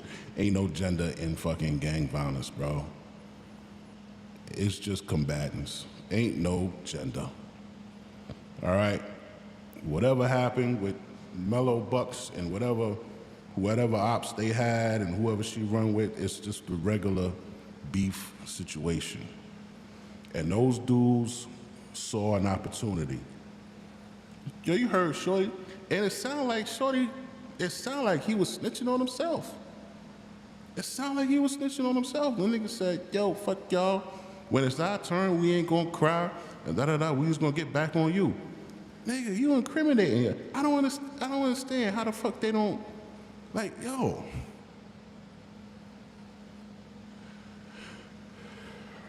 And 800. So, K.I. now had an army behind her to help her take on her ops, and she continued building her rep in the streets. By this point, she was a fierce shooter who was well known by both the ops and the police. At one point, the local news even claimed that she was responsible for killing at least 20 people, a number which isn't confirmed and likely exaggerated, but it shows how well known she was in the city. But somehow, despite this wild reputation, she was never caught by police. None of the bodies she's rumored to have were ever confirmed because the police weren't able to collect enough evidence to bring a conviction. On March 2014, a 19-year-old member of STL EBT, who went by the name Lil B, was killed by police after allegedly pointing a gun at them while he was being chased. K.I. was also close to Lil B, who was killed on the same street as Taekwon. His death turned her heart even colder, and she would change her Twitter name from Taekwon Assassin to No Surrender Lil B. In the weeks following Lil B's death, K.I. would go on Twitter to vent her feelings and reflect on some of the pain that led her down the path she was on. She would tweet, "Money coming, money going, it ain't like you can take it with you. In the end, we die. And I didn't see too many of my in a casket." So it seemed like K.I. was in a pretty dark place, and all the pain of losing her friends and family members in the streets is what turned her into such a savage killer. After Lil B's murder, K.I. hit the streets to take her pain out on the first op she could come across. That ended up being a dude named Blood Money from the BD set Front Street, the cousin of Chief Keef. Blood Money was standing outside his home on the 5600 block of South Elizabeth Street when he was shot in the chest. His cousin, Darnell Patton, was also shot in the stomach, but later pulled through. Blood Money was just 30 years old and the father of 5 children. Just 2 weeks before he was killed, he had signed a deal with Interscope Records, so his death was a major loss to O Block. Rumors quickly started going around that K.I. was the one responsible for Blood Money's death. Even though she was already hated by the BDs, this murder put an even bigger target on her head. Less than 24 hours later, K.I. would be shot and killed in the wood. Damn, got him. Hold on. It was something that I heard when I was in the restroom. Cross. That ended up being a dude named Blood Money Streets to take her pain out and turned her into such a savage killer. After Lil B's murder, K.I. hit the street, and it like you can take it with you. In the end, we die. And I didn't see too many of my in a casket. So it seemed like KI was in a pretty dark place, and all the pain of losing her friends and family members in the streets is what turned her into such a savage killer. After Lil B's murder, KI hit the streets to take her pain out on the first op she could come across. That ended up being a dude named Blood Money from the BD set Front Street, the cousin of Chief Keef. Blood Money was standing outside his home on the 5600 block of South Elizabeth Street when he was shot in the chest. His cousin, Darnell Patton, was also shot in the stomach, but later pulled through. Blood Money was just 30 years old and the father of 5 children. Just 2 weeks before he was killed, he had signed a deal with Interscope Records, so his death was a major loss to O-Block. Rumors quickly started going around that KI was the one responsible for Blood Money's death. Even though she was already hated by the BDs, this murder put an even bigger target on her head. Less than 24 hours later, KI would be shot and killed in the Woodlawn neighborhood. Around 3:30 p.m. on April 11, 2014, KI, along with FBG Butter and another friend, were walking to the house of FBG Wooski to get lunch. KI had recently revealed her location on Twitter, which must have been seen by her ops. While they were walking, a shooter in a gray hoodie approached them and started letting off shots before hopping into a getaway car. All 3 were hit, and KI ended up getting shot 9 times in the jaw, neck, and chest. She was rushed to the hospital, but pronounced dead around 5:43 p.m. The murder of KI remained unsolved for many years, but the word on the street was that it was done by O-Block members T-Roy, Big A, and even King Von. The day after KI was killed, a bunch of dudes from FBG, including Lil J, FBG Butter, and Wooski, shot up O-Block. Both Big A and T-Roy would later be So they knew that it was a dude in a gray hoodie. That's all they know. Killed by members of the GDs in retaliation for KI's death. But for years, King Von managed to escape both the ops and the police. But Von would end up being killed in unrelated beef after bumping into Quando Rondo in November 2020. After his death, police would reveal that Von was the primary suspect in the murder of KI. In July 2021, a police report about KI's murder leaked to the internet, which listed Davon Bennett, aka King Von, as the primary offender believed to be responsible for the murder of Jakira Barnes. According to the paperwork, Von was brought in for questioning, but later released. He provided 2 different alibis for the night of the shooting, but neither confirmed where he was exactly when the shooting happened. He also agreed to take a polygraph test, but never actually went through with it. Despite the cops' suspicions, the DA refused to prosecute, and the case was never officially solved. So it seems like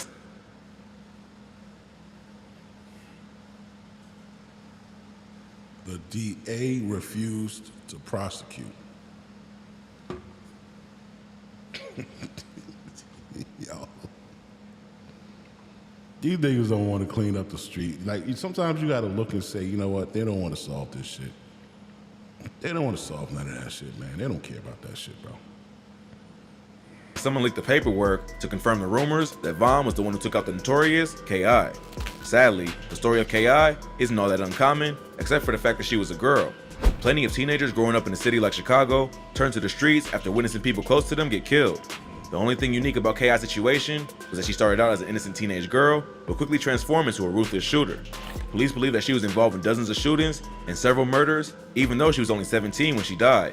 But like many kids from the South Side, KI was forced to adapt to her environment and unfortunately never got a chance to make it out of the streets.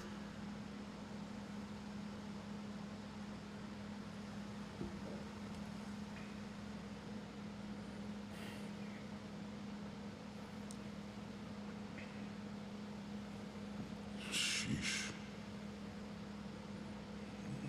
We saw that. We saw that. We saw that. We saw that. Now, there's something that I noticed, right? With this shit right here. Watch this. Tell me what you think about this. So, this guy, I'm gonna show you. This guy right here made this statement, right? These are his words, right? But this guy used his words and made a video and got 12,000 likes and 1,400 comments, right? And what is this? 1,300 saves and 2,100 shares, right? Now let's see what the originator of this got. 10,000 likes, 1,100 saves. So now watch this. Check out these words. Y'all on her acting like Mellow Bucks is a saint. That bitch is a gangster. Right? Y'all over here acting like Mellow Bucks is a saint. That bitch is a gangster, right? Listen to this guy. Y'all on her acting like Mellow Bucks is a saint.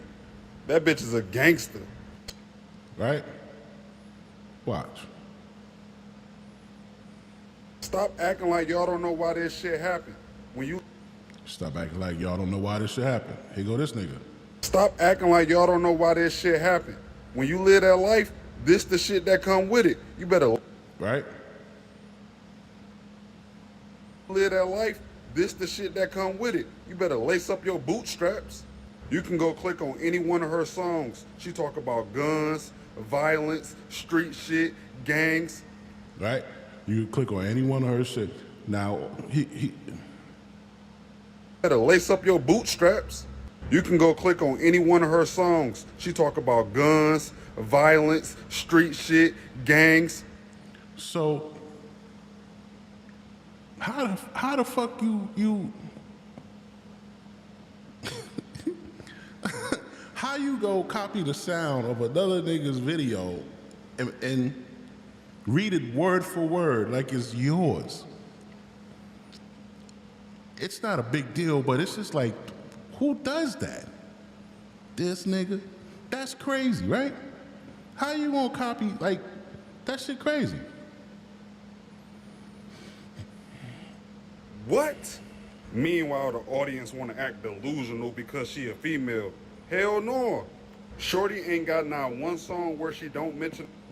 Meanwhile, y'all want to act sad for a motherfucker that laughs when other people going through the same shit she dealing with right now. When is y'all gonna wake up and realize this street shit come with a cost and it might be somebody close to you?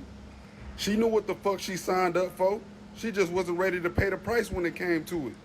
Now everybody acting like it's a sad occasion because of what happened. Shit, not me. She better take this shit as a life lesson. Better go sit the fuck down somewhere. Everybody want to be a gangster until some gangster shit happen.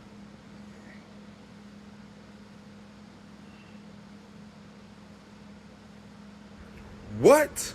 Meanwhile, the audience want to act delusional because she a female. Hell no. Shorty ain't got not one song where she don't mention a firearm.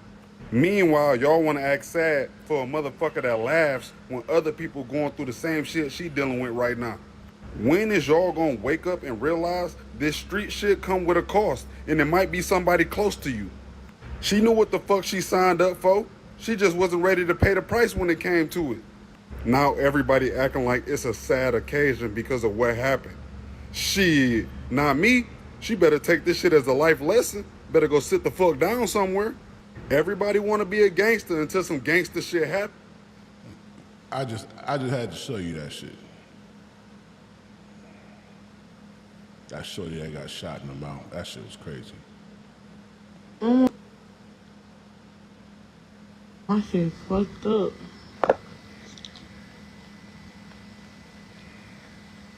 Damn.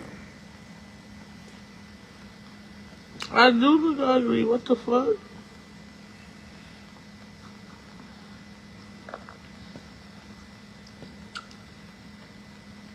The bullet went in right there, and it came out. And I got a bullet in my fucking neck. How the? Yeah, shit, that shit is crazy. Watch that. This is the youngin' right here who was cursing her out. Had 100,000. The trenches only gave kills. Crazy, I got out. Baby mom stressing what she on. Happiness been long gone. Yeah, ain't time, but they need him. You was the one the hood trusted you. Now, the way I got his page is because, let me see, where were we?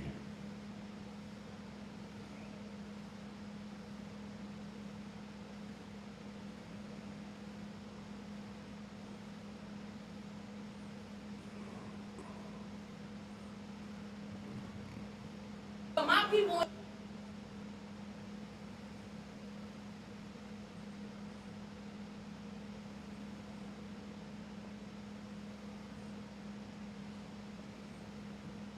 Y'all. Damn, I must have erased it. All right. Oh, let's see. Get rid of that. That's just crazy. All right.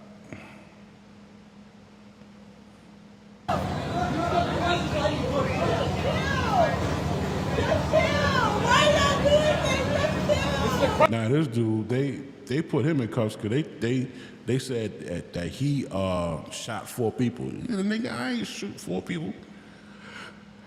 All right, so we're pretty much over the incident with the Mellow Bucks. You know, it's a cycle that's not going to end because I don't see her or her associates not getting they get back.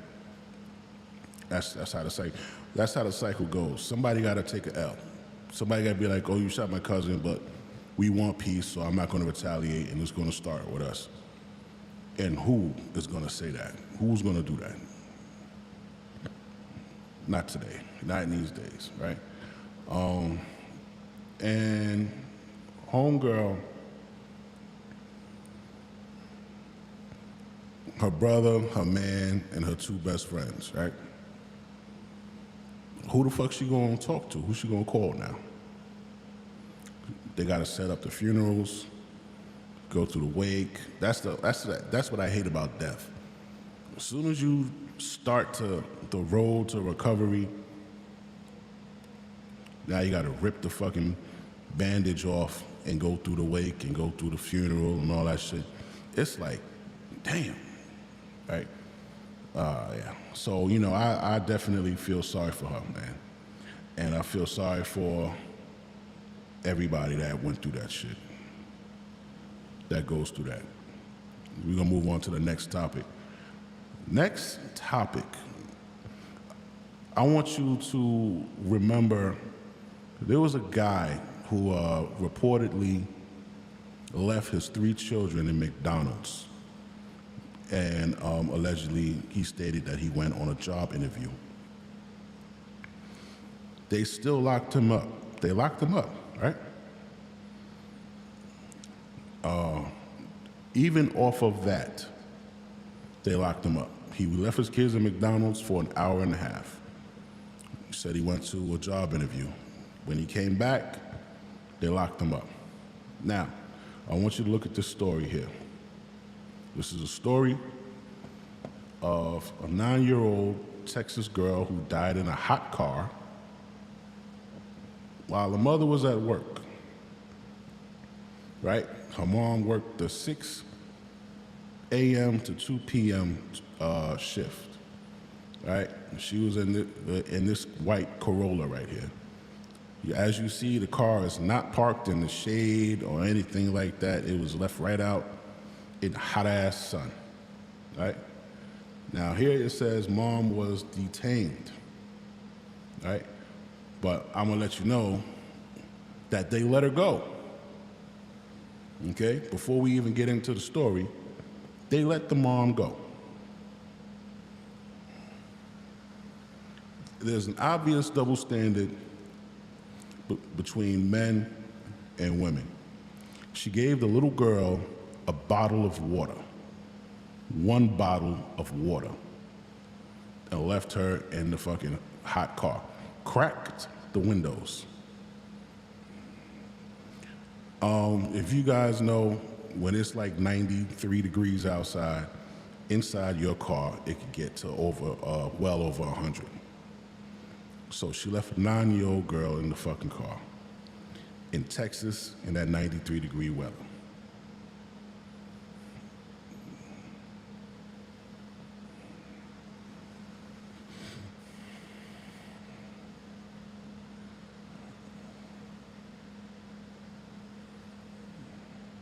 A tragic situation unfolded right here at the USG plant in Galena Park. A 9-year-old little girl was found dead in her mother's car in the employee parking lot. And here's what the sheriffs say happened. The mother's shift began at 6 a.m. today, and for whatever reason, she brought her daughter to work. The sheriff says the mom then left her daughter in the car with water and the windows rolled down, but it is so hot these days. Temperatures inside a car rises so quickly. When the mother came out at the end of her shift, her daughter had passed. The outset, what you're saying is the mom knew the child was in the car. Yes. Left her Correct. there on purpose. Yes, the mother knew and left her in the vehicle with some water, a window partially lowered, and went to work for her shift, her regular shift. We believe her shift starts at 6 a.m. and ends. He said a window partially lowered. At 2 p.m. So she arrived, parked, went into work, and returned. I don't know if anyone checked on the child throughout the day. But The sheriff says much of the investigation is still preliminary. A lot more work needs to be done. They'll be looking at surveillance video and talking to a lot of folks here. The mother is detained. No charges have been filed yet, but they are pending. This is just a tragic situation, the sheriff says, all around. Reporting from Galena Park, Maya Shea, ABC 13.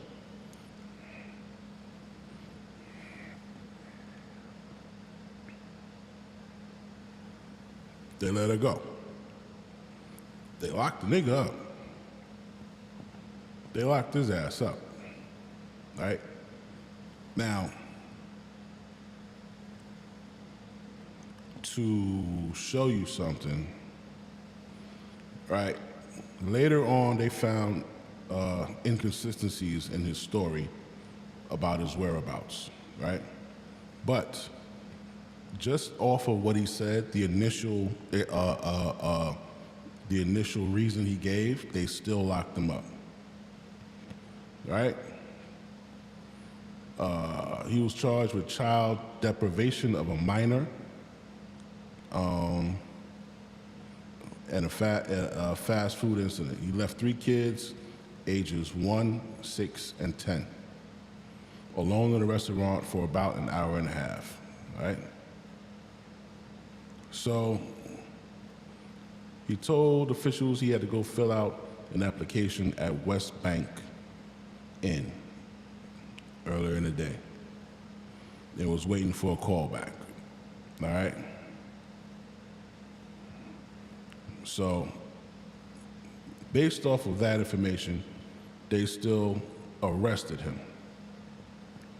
But that female that we just saw, nah, no arrest, right? You know, I don't know how the hell they let her go. In the state of Texas, legal babysitting ages in 2025 in the state of Texas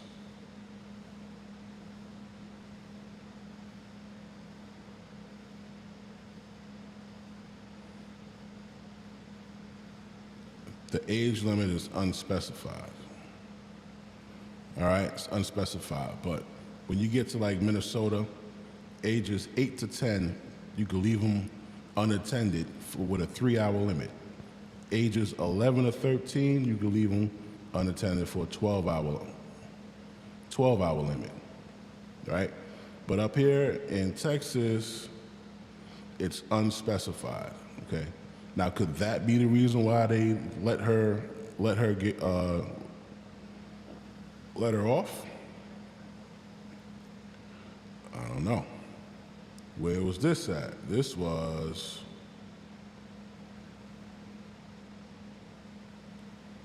Georgia. What's the Georgia rule? Georgia, where's Georgia at?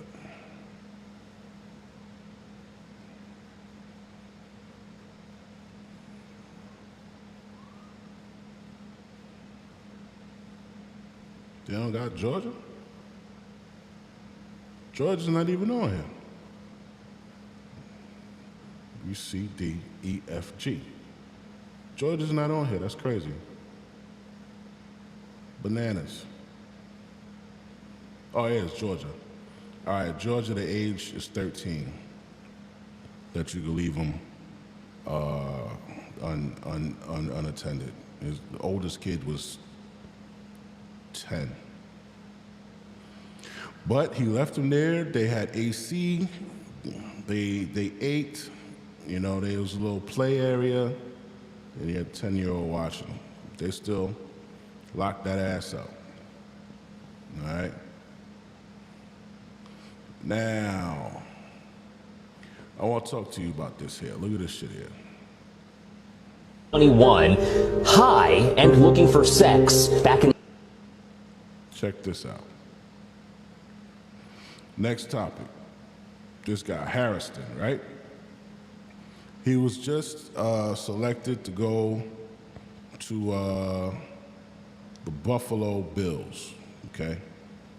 Young cat. Key cornerback Max Harrison being accused of sex assault. Lawsuit details allegations of rape and sex assault, claiming Hairston invited himself into the woman's dorm room back in 2021, high and looking for sex back in April. Bill's general manager Brandon Bean talked about the allegations, saying there was no truth behind them, making Buffalo comfortable taking Hairston with the 30th overall pick. Bill. So the head dude in charge is like, listen, man, we pretty much know what's going on with these females. These guys know what's going on with these females, man. They know you get a dude from the hood or wherever they pick a player at, they know that they're coming into millions and they know that the females are going to be on them. These general managers know this. So when they see or hear all of a sudden 3 years ago, this chick claims that whatever happened, right? It happened 3 years ago. But you don't say nothing until he gets drafted.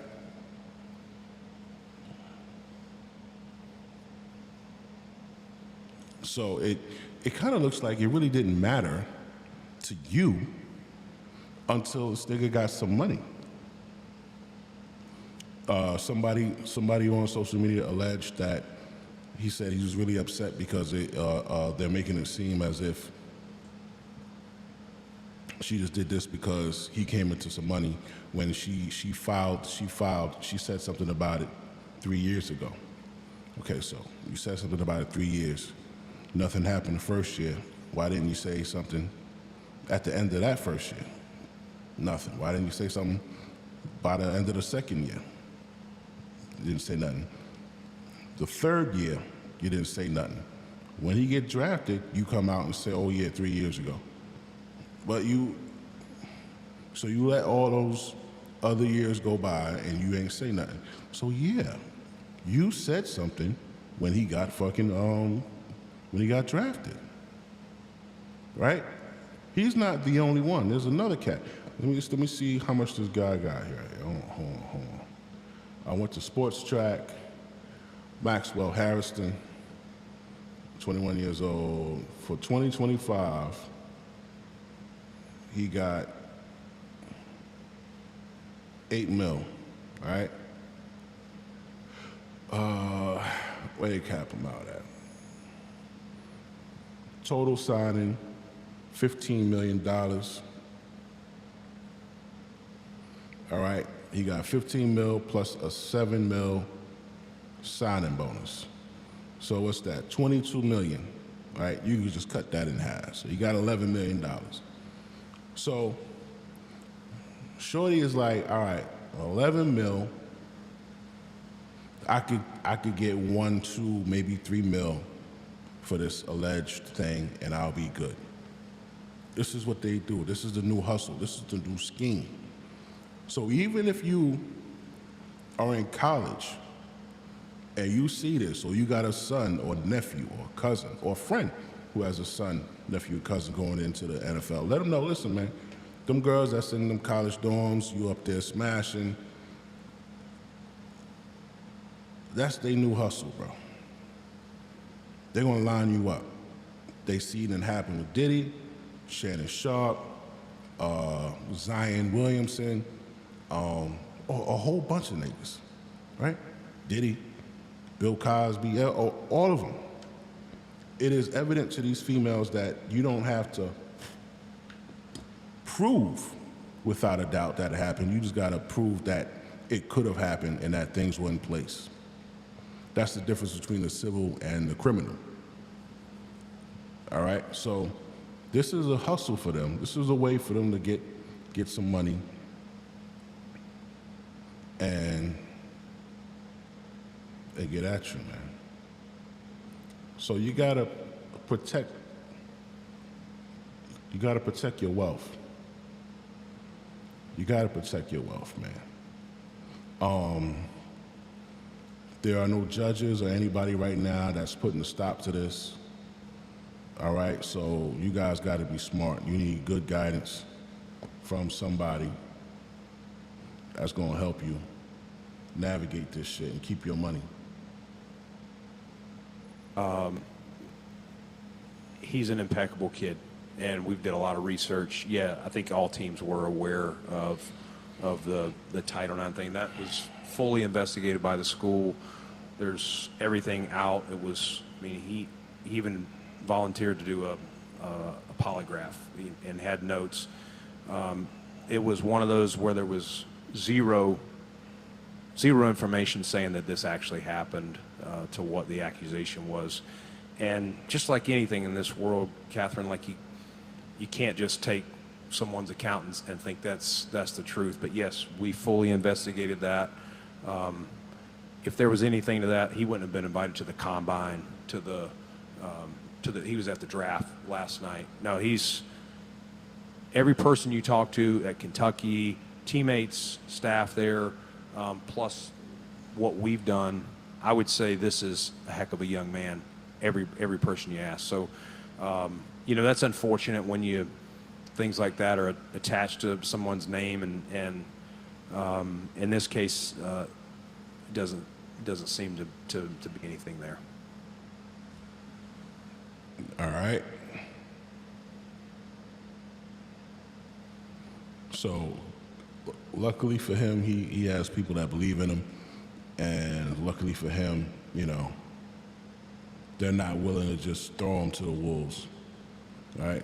Good on that, man. Good on you, kid.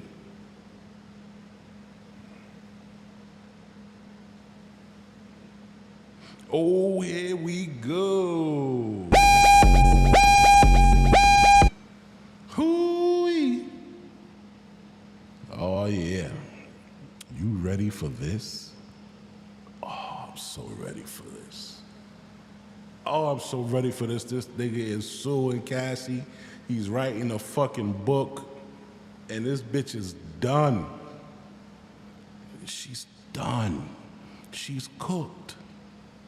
Now, if I'm saying that she's done and she's cooked, it's because she's done and she's cooked. Why is she done and she cooked? Well, the same exact thing that she did to Diddy is being done to her. Let's just watch. Let's enjoy this. All right, I'm gonna start it from the beginning. Let's see.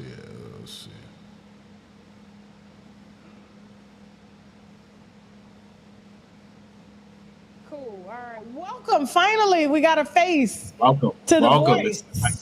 It's been like a year and a half. I like the fact that you approached what happened before. That was smart. Thank you. I had to because I knew you was gonna get in my ass. So I was like, let me go ahead and put it out there.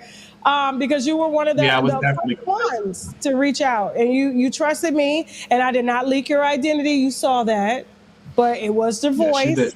Yes, it was the voice, and you were upset about that because you were like, Tasha, you should have did that. But I was just like, I got thirsty winos. They want to know. And they got a right to know, because people deserve to know the truth. You're right about that. Let's go. Okay. All right, cool. Well, I'm glad that we're both here. I wish it was in person, but we had to make it do what it do. So you were subpoenaed before the grand jury, of course, in the Diddy case. I was. Let me help you out, though. I want to correct a couple of things, because Tyrone Blackburn is a lawyer. He will try to sue you. So he's don't know me. You're about to know me, too. So what he did is Tyrone was aware that I wrote this tell-all memoir about Cassie since January of this year. But I think he thought that I was playing. So, I contacted him like, listen, man, I'm a victim. She did some things to me that that I'm trying to file a civil action for, and I believe the story should be told. So I entertained the fact that I was going to write this book. I started writing the book, but I really didn't finish until he told me that Douglas Wigmore insulted me and called me a dirty sex worker. And Tasha, I got pissed. You said I can curse, so I can say this. I got so pissed because I'm like, hold on, this bald head white man calls me a dirty sex worker when his client is the one who pulled off the condom and initiated unprotected sex with me. You freaky bitch. Ooh, you pulled the condom off? Yo, Alex Fine, you thought you had a gem, huh? He thought he had a gem. I could hear it now. He was probably like, yo, man, do you know the guy Diddy? Yeah, man, yo, man, this girl likes me. This girl likes me. I'm about to take his girl. You probably thought you was the shit. You thought you took this nigga's girl. You took his jump off. Oh, let's go. Oh, hell no. So I finished the book off. Shout out to Tasha K, man. Shout out to Tasha K, man.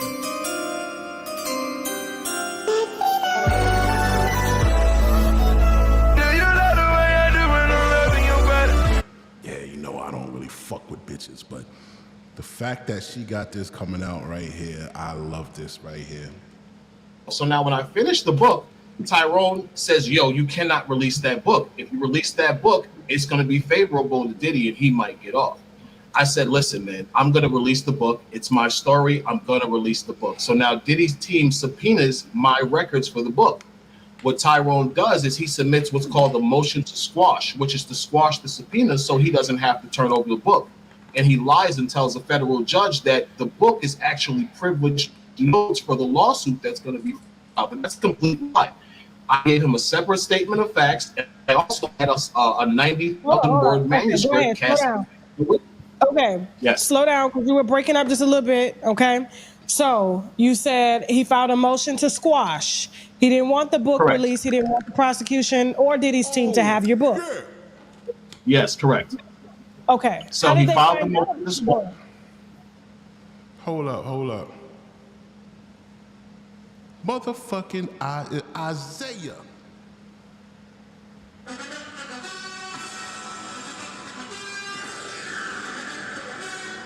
Shout out to Isaiah, kid. What's good with you, man? What's good with you, man? Why, nigga, Isaiah?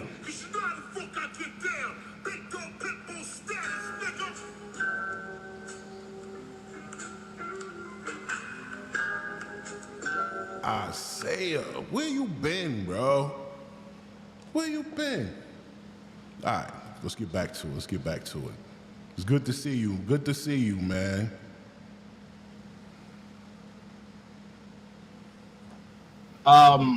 Because I was going to release it. I had put an Amazon pre-link, the one I sent to you. I had an editor who was contacting people. I believe my editor contacted TMZ. He might have contacted you also. He contacted a few people to get me before a podcast because I want to tell my story and it promotes the book. So when Tyrone saw the Amazon link, he realized, oh crap, this guy really did write a book. That's when it became a problem. And so like I was saying, Diddy's team, I believe it was what's the attorney's name? The one that did the Young Thug trial, Brian Steele. Brian Steele. They subpoenaed the book. Tyrone contacts me maybe, I want to say the second week of May. He's saying, listen, they subpoenaed your book. They cannot get that book. I'm going to submit a motion to squash. I said, well, why can't they get the book? The U.S. Attorney's Office knows that I've said all of this stuff about Cassandra. It's not like it's new stuff. They know. I've been telling them for a year. He says, dude, that book would destroy her. I said, well, if I have to give him the book, I want to give him the book. He says, all right, let me take care of it. So I find out maybe, I think it was like May 17th, May 15th, that he submitted this motion to squash where he completely lied to the judge Sumaranian, and he claimed that my book was actually privileged notes. Now that's a lie because the book is not privileged notes. So the judge orders him to turn over the manuscript. I believe I contacted him a week after I find out the judge orders him to turn over the manuscript. And I asked him, I said, hey, did you turn over that manuscript? He said, hell no. Why would I do that? Are you crazy? No, if I turn over this manuscript, you're going to blow this case apart. I said, Tyrone, listen, I don't want a problem. Turn over the book. My phone dies. So now when my phone starts back up, I sent him a text message. Listen, brother, I don't want a problem with a federal judge. I'm going to release this book. Turn over the manuscript. I don't believe he still turned over the manuscript to the defense. And I remember you reaching out because you said, hey, I'm getting ready to write a book and I want to do an interview. Yes, I do plan to testify in favor of Diddy because you were, according to you, the main one that Cassie called for almost 10 years of the relationship. This nigga been fucking that bitch for almost 10 years. And so, another correction. 8 years, because I don't want you to be sued for anything. 8 years, she called me. 8 years, okay. And so maybe I got 10 years because they were together 10 years. So I'm just kind of stuck on how long they were together. But I know it took some time for him to warm her up to doing freak offs and things like that. And so, the judge had ordered too, because we were getting ready to do your interview and help you to promote your book and stuff like that. But then the judge said that you guys couldn't speak to media at all. Exactly. And so I can't speak to media. You've heard my name mentioned probably a dozen different times in this trial. I'm in the actual freak off videos. Several of the videos, unfortunately, are me covered in baby oil in a room with Cassandra Ventura. Where do you hear about the baby oil shit? Things are good. Enjoy this time off. You're pulling this third shift these days. You see big, beautiful bill pass. Oh, it passed. These benefits about to get tight. Black man winter is here. Damn. I have no clue why they not called Daniel Phillip. Daniel Phillip and I were in an orgy with Sean Combs. Okay. Wait a minute. Wait a minute. He went out for a second. Yeah, you said Daniel Phillip? Daniel Phillip. I met Daniel Phillip in an orgy at Cassie's apartment in one of the Trump buildings in Midtown Manhattan. I believe it was 2011. That's where I met Daniel Phillip in an orgy. Now, one of the Trump buildings, you guys remember, Diddy got her a $3 million apartment. He gives her like $30,000 a month as an allowance. Bought her cars. She gets to go on the trips and all that. So the incentives to staying with this guy are very high. Even if you was getting your ass whooped every now and then, I can hear it now. You know what, man? I'm gonna leave this motherfucker, but you know, I'm gonna leave him at the end of this month when he hit me up with that new 30 grand. And then it probably turned into I'm gonna do another 6 months and then I'm gonna leave. You know, another 6 months and then I'm gonna leave. Then it turned out, you know what, I might as well finish out the rest of the year. You know, I could buy a house and live a modest life.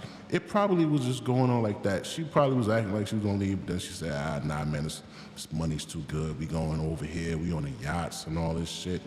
Orgy where I was called by Cassie to have a sexathon. And basically the goal of this sexathon was for one of us to last the longest. Whoever lasts the longest was gonna become her main boy toy. Tasha K, I see your face. This is the truth. So for 2 days, myself and Daniel Phillip, we participated in this sexathon, Sex and Cassie. Daniel Phillip hung in there, but I think the morning, I think it was a Wednesday morning actually. I think the morning of the wrap up of the thing, he finally couldn't participate anymore. Not because something's wrong with him. He had been up 2 days. He's back to back having sex with her. He was tired, so he couldn't perform anymore. But I still could. So I finished her off. You know, I end up winning. Diddy comes out the room after he carries her in the other bedroom. He pays Daniel Phillip. Daniel Phillip leaves. He comes to me. He tells me out his own mouth. He says, listen, she said you were the best penis she ever had in her life.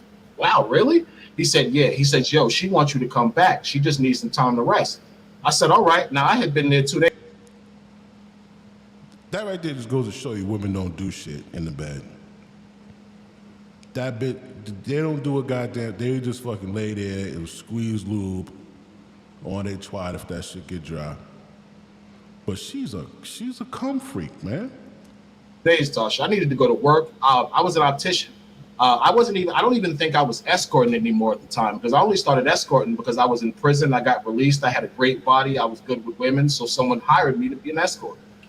So maybe a year or two into it, I stopped. I got a job. I was an optician. I was trying to get my life together. I didn't have time for that. But Cassie paid me so well. It was kind of like a no-brainer.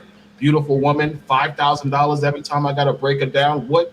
30 Rico said during our interview last week that the pay was $5,000. 5,000. I only got less than 5,000 one time, and that's the time Diddy drugged me. He gave me $1,500 to go home because I was completely drugged out of my face off of something he gave me. But every other time I got 5,000. Now, when you say Diddy drugged him, listen, man, we know. Nigga, I know. You go to a Diddy party, don't drink the drink, nigga. You know it got something in it. It got something in it to make you relax, man. The time with Daniel Phillip and winning this orgy, I think I got like $11,000 in total from winning the orgy, then coming back and dusting her off again. Dusting her off. Shout out to dusting her off. Oh! Damn, man, I need some kind of freaky, I need a freaky sound. I need a freaky sound effect. I had an extensive history with Cassie. I see your face. You're like, oh my God, yeah. How many hours did you go? Oh, the longest I ever had sex with was 4 days in Miami. You had to put your glasses on for that one. Okay, now hold on for a second. So when you have sex for 4 days, do you stop to pee? Do you take breaks? What? Tasha, man, come on, man. You know they ain't gotta stop and drink some Gatorade and eat a banana. Pause. No Diddy. You know you gotta get your energy up. Of course you're gonna go take a piss. Might go take a shower. You know what I'm saying? Yeah. What happens? Yeah. It's kind of like, you know something. People don't realize something. Diddy is rich. He's as rich as a king. I don't know if you ever seen the HBO TV series Rome, like where there was with the Julius Caesar series Rome that they had years ago on HBO. No, but in life, I'm sure my husband has watched it. He watch all them type of shows, but okay, a couple of years, HBO had a series, and in this series they had like Cleopatra, Mark Antony. They were smoking opium. They had a bunch of slaves in there that she was sleeping with that had larger members than Mark Antony. This is what a freak off really was. I was made to be completely naked, baby oil, and basically kept on standby for every time. That's why he had a lot of baby oil. A bunch of niggas were standing around. They got to be oiled up and then get to work. That's why he had a lot of baby oil. Cassie needed to come, and I would be called to make her come. I didn't. What? On standby for every time Cassie needed to come, and I would be called to make. For every time Cassie needed to come. Holy shit. Holy shit. Make her come. I didn't have to eat her vagina. I didn't have to kiss her, even though she. I'm glad you ain't had to eat her vagina, boy. Ah, man. She kissed me, which is disgusting now that I know she eat her vagina. I didn't have to kiss her, even though she kissed me, which is disgusting now that I know she was letting people urinate in her mouth. Yo, Alex, fine. Yo, bitch, like, let niggas piss in her mouth, dog. Even a male prostitute said I ain't want, I'm sick that I'm glad I ain't kissed that bitch. Even, a prostitute said, I'm glad I ain't kissed that bitch. And you be tonguing her. But this is the whole point of Yo. Oh my God, man. No, that's crazy. The whole thing now that I know she was like, I didn't have to kiss her, even though she kissed me, which is disgusting now that I know she was letting people urinate in her mouth. But this is the whole point of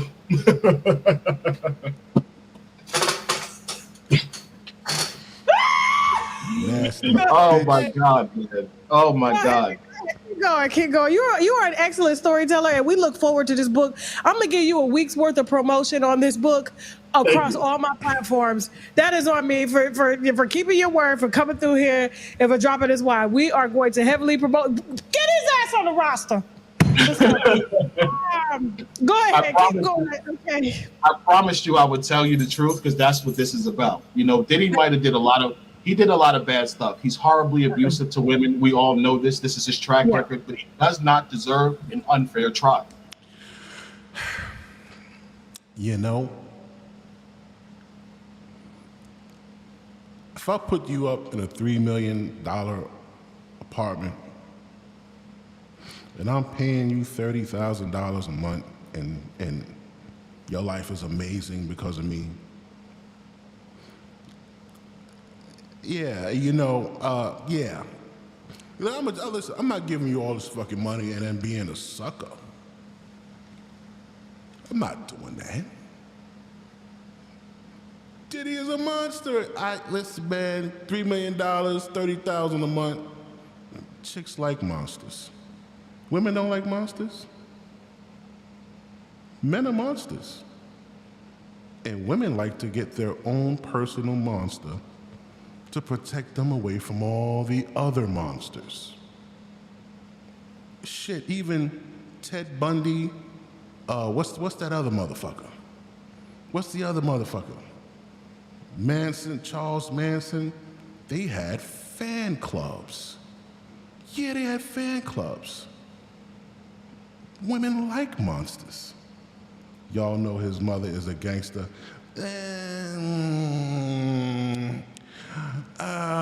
From what I heard, his mom set his pops up because he wouldn't stop fucking on this young girl. So his mom went to the young girl, to the girl's boyfriend,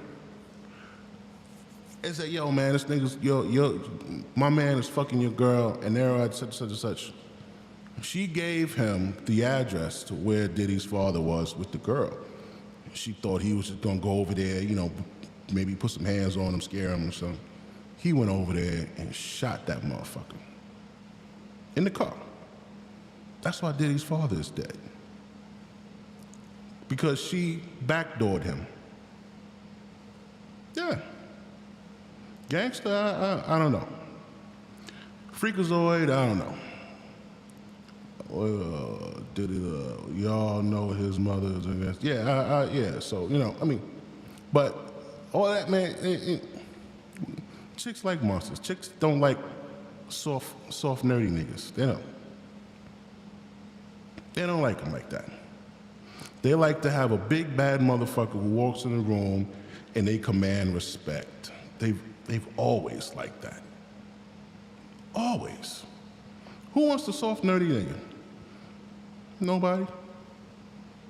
And if there's evidence that says that Cassie's involved, they should not be holding that to make her look like this holier than art thou battered woman.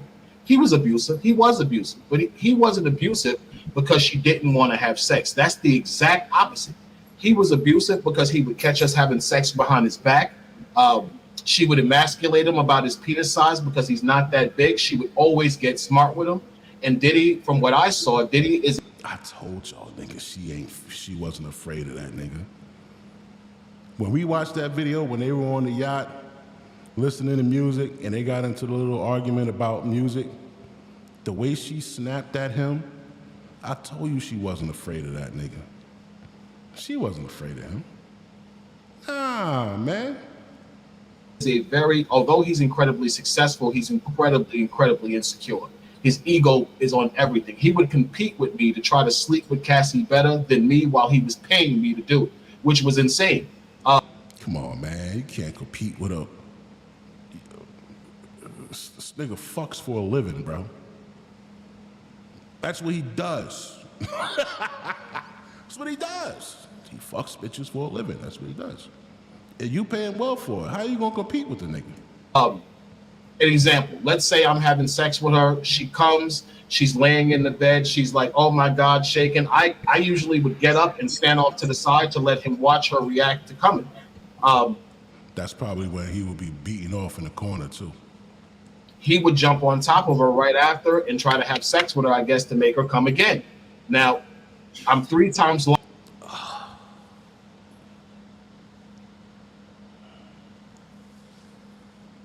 Oh. Nigga trying to activate the back-to-back coming stick. Ah, damn, bro. You had to tell that part? Nigga telling everything. I to let him watch her react to coming. He would jump on top of her right after and try to have sex with her, I guess, to make her come again. Now, I'm 3 times larger than him, I would probably say, just off a glance.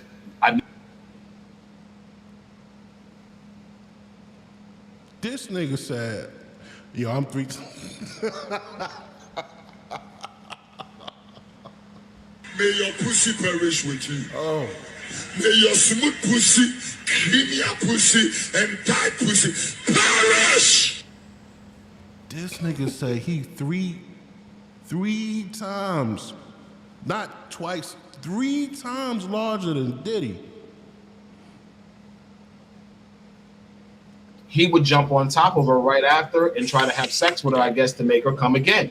Now, I'm 3 times larger than him, I would probably say, just off a glance.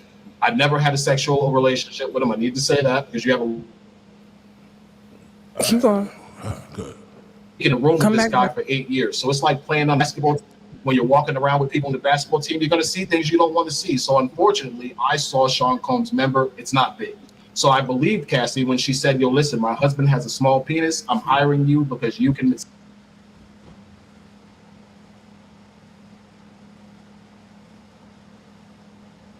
About ya, me a go kill your blood clot. Me a go murder your blood clot. Me a go kill you if you run with none of me blood clot guns and with the boat ya. Play fucking boy. Yeah. Me a go shut up your pussy.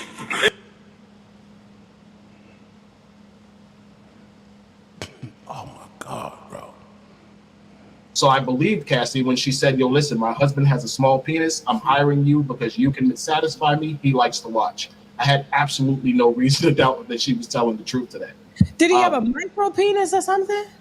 It just was small. You know, he big pockets, little member. That's just what it was, man. He big pockets, you know, and women don't care. No disrespect. Women don't care when you got a lot of money. Listen, you got a lot of money. We can get around that. He got enough money. She was a young, horny girl. She liked to have sex. And this was the arrangement. He took her around. They would have these freak offs because she was into the swinger lifestyle. She tried to take me to strip clubs. She invited me to swinger parties. She would talk to me about the lifestyle and how her and Sean like to sometimes get together and get with other couples. So I was completely dumbfounded when I heard the fact that she was saying she was made to have these sexual relationships. And I'm like, when?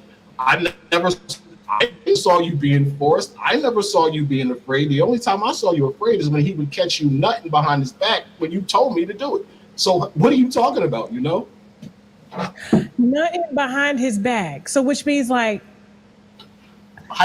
Good example. I remember a situation, he got a phone call. So the rules of these freak-offs or swinger parties was if he's watching as a voyeur, we can't do anything sexually when he's not there. And that's a basic trust issue between men and women who are involved in a swinger relationship.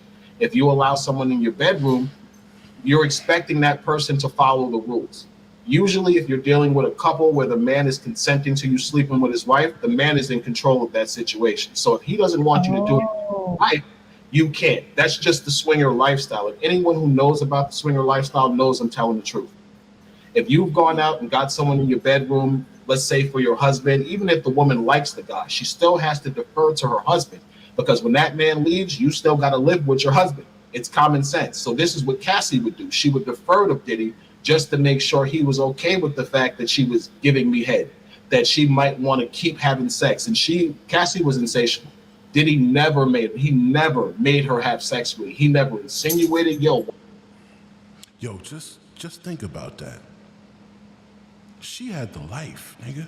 That's why she was dead 10 years.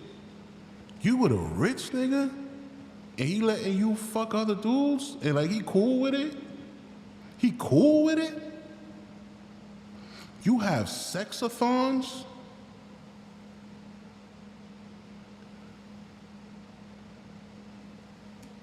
Why don't you take some D? He never said that. She would go, she would tell him I'm ready. He would say, okay, you could start. He would watch, but he would be more of a protector.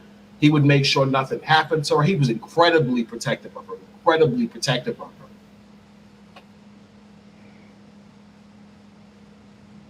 Oh. That part right there.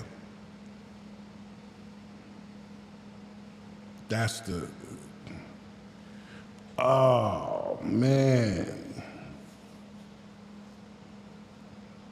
Damn, did he? This nigga. They didn't put you or Rico on the stand. No, because they knew we were going to say that she was complicit. And it's nothing wrong with her being complicit. He's still guilty of sex trafficking. Like, look at all the stuff they're exposing. In order to be guilty of sex trafficking and this RICO that they're charging him with, he basically just has to know about it, have benefited in some way, and find. That's why he wasn't charged.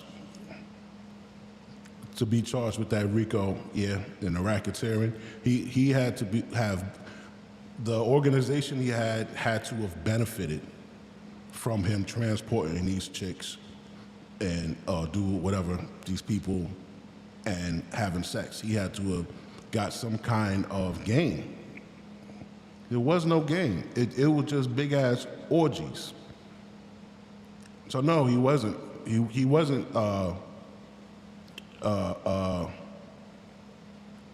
That's why they couldn't get him with the RICO, right? But the transportation for prostitution, that's what they got him on.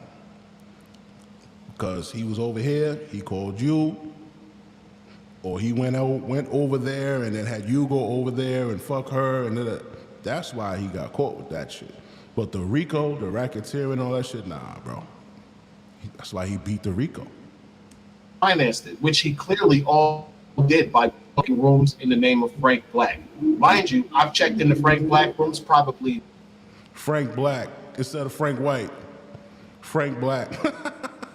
15 times. Every room I checked into from Miami, LA, New York, I checked in under Frank Black. So I could verify that. The abuse, I physically saw him assault her at least 5 times. I can verify that. I got her pregnant. She told me I got her pregnant to my face. Let's see. It was a lot. I have no reason why they did not call me other than the fact I released that book and they were afraid that if the feds got to me and they started asking me about Cassie, I was going to say, That's how you know it was the Fed. The feds didn't want that. The feds did not want that to get in there. They had a vendetta against this dude, and they blocked evidence. I'm going to say, yo, listen, no, that didn't happen. He didn't do that. And yeah, as a millionaire, as anybody, you can't solicit prostitutes and pay them. Like, it is against the law, and it carries a long time. It's kind of it's teetering the lines of being a pimp. It is. You know, and they take that kind of stuff serious. And even though girls are, it's crazy how the pimps get more time than the actual prostitutes.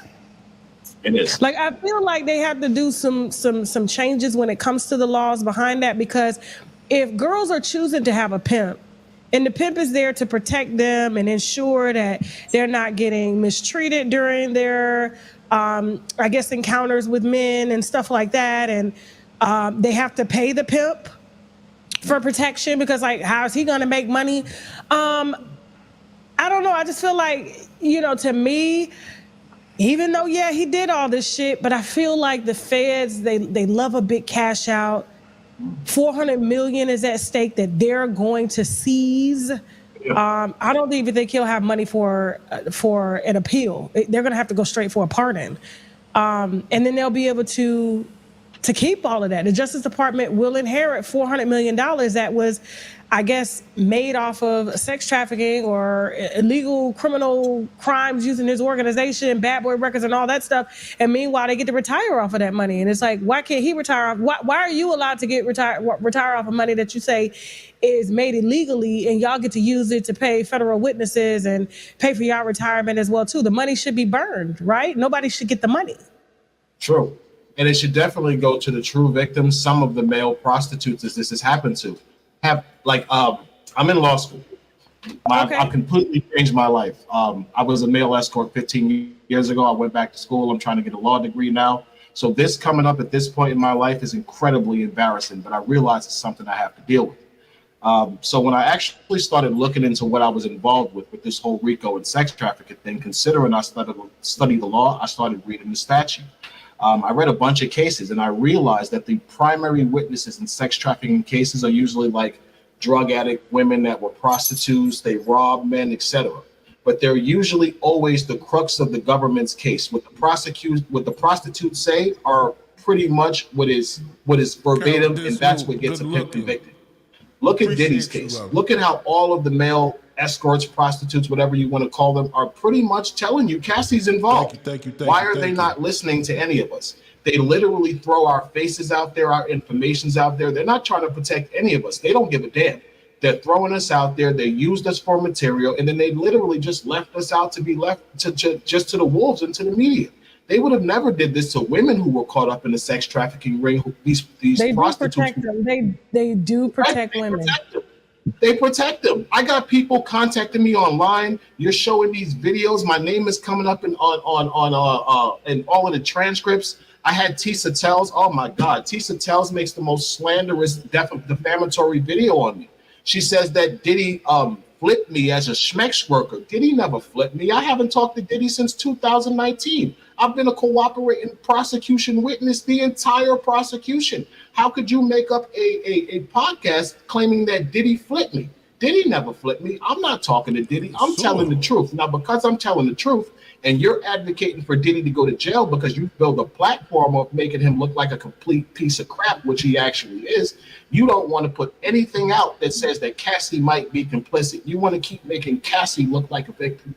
Cassie's a victim of domestic violence, Tasha. We can't take that away from her. He did horrible things. I saw him two-piece her in the chest, and if you don't know what that means, that's a 1-2 punch, a jab and a right hand. I saw him hit her like that and knock her across the room.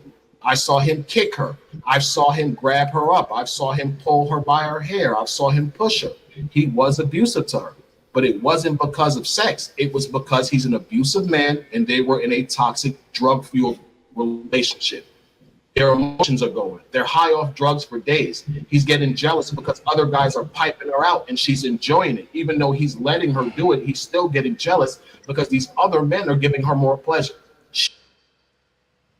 Oh my God, bro.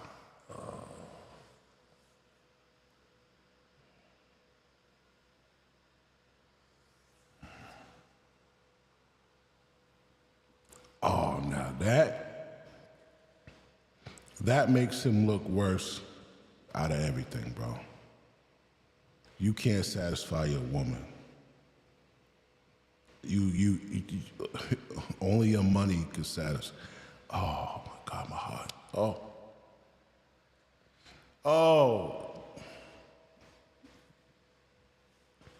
Oh my God, all this fucking money. And you gotta pay other niggas to fucking, you could never make her nut. Like, oh my God.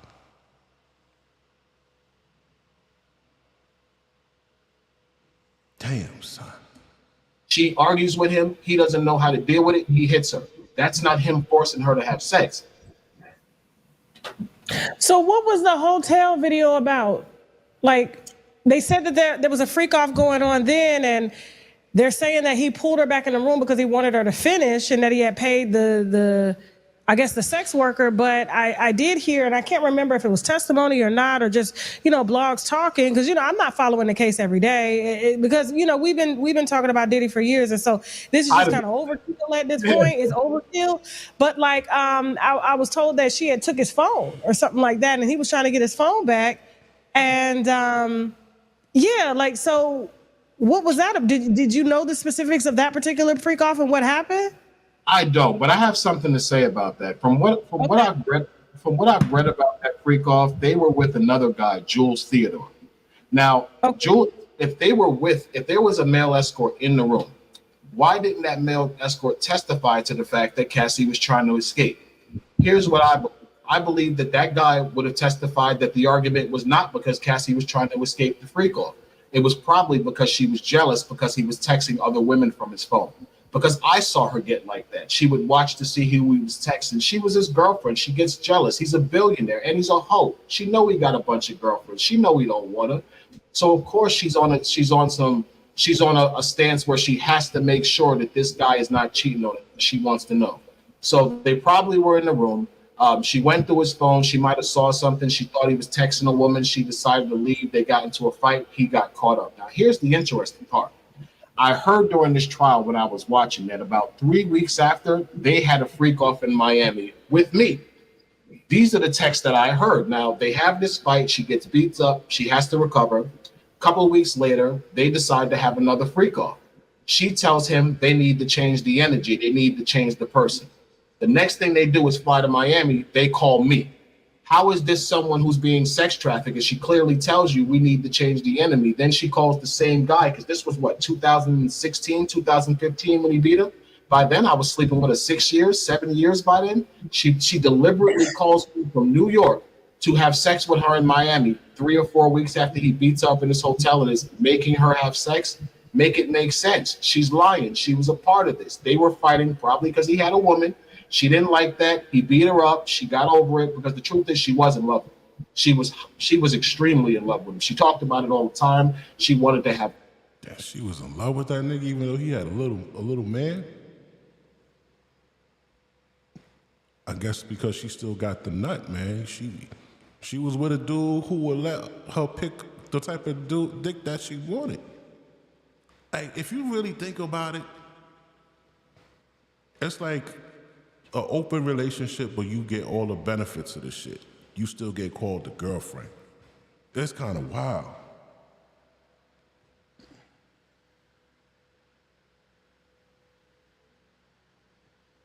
Congrats, you made it.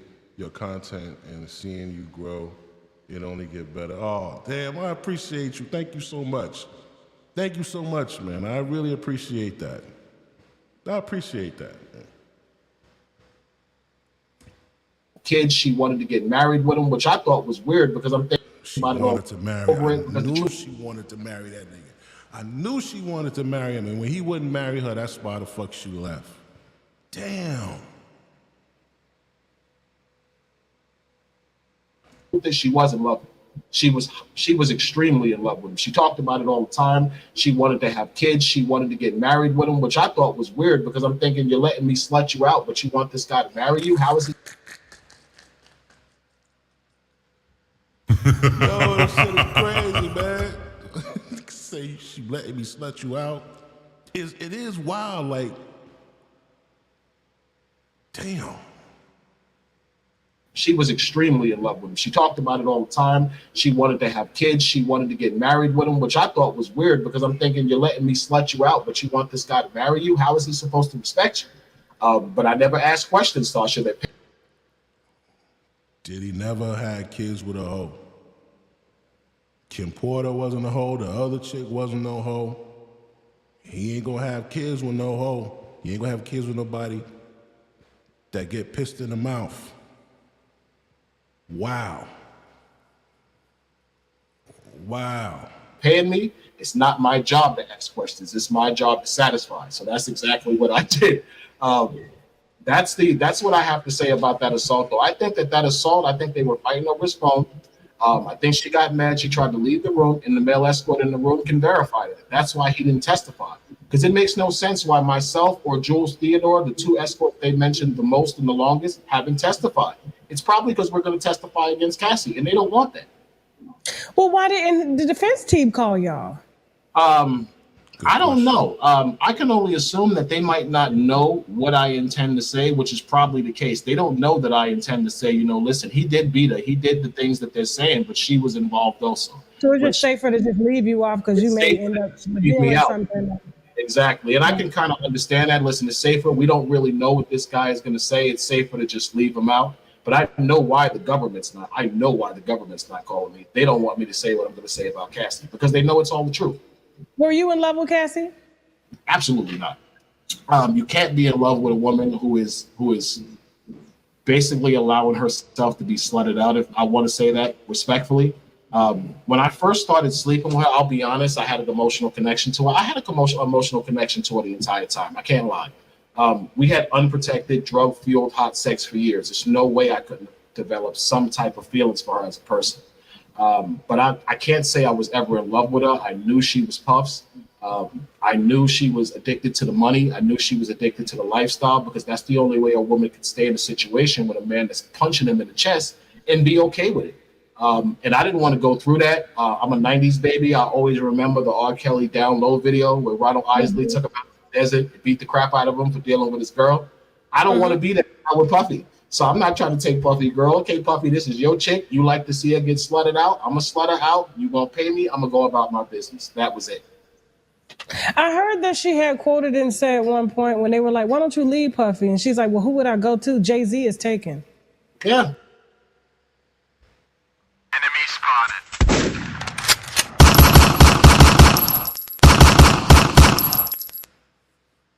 They can't go back down. She said, who the fuck else would I go to? This nigga is the it nigga. I think she got with Alex Fine to, that was the only way she could kind of get back at Diddy. Like, you hired this dude to be my personal trainer. Well, I'm gonna fuck him without you knowing. And then I'm gonna leave you for him. And she got to have her kids. And I think only reason she came back to sue Diddy was because her money was low. Her net worth was $4 million. And you know, when they do the net worth, they include the houses, cars, and luxury items into the net worth. So she can't maintain the lifestyle that she wants off of just $4 million. She married a personal trainer. So she had to re-up. But now with this nigga putting this lawsuit on her, she got 30 mil, 20 from Diddy, and 10 from the, what do you call that shit? From that hotel over the videotape. He sued her. I don't know how much she gonna get.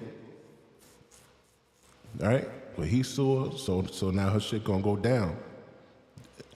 If I was Diddy, I'd come out and I'd sue her ass for that $9 million, for those 9 albums that she owed me. I'd sue her for the 9 albums. I'd sue Tubi for making that motherfucking documentary about me before the trial even started or was over. Poisoning the fucking jury. That's exactly what they did to R. Kelly. That case didn't start to really get traction until the debut of Surviving R. Kelly. So that really hurts a defendant. It's like you going on a job interview, you submit your resume, you got an interview Monday. Well, over the weekend, you know, the person sees a TikTok of you like, yeah, we be stealing time and we do this and I ain't going to work, da da da da. And then when you go to the interview, they already have a preconceived notion of you, that you ain't shit.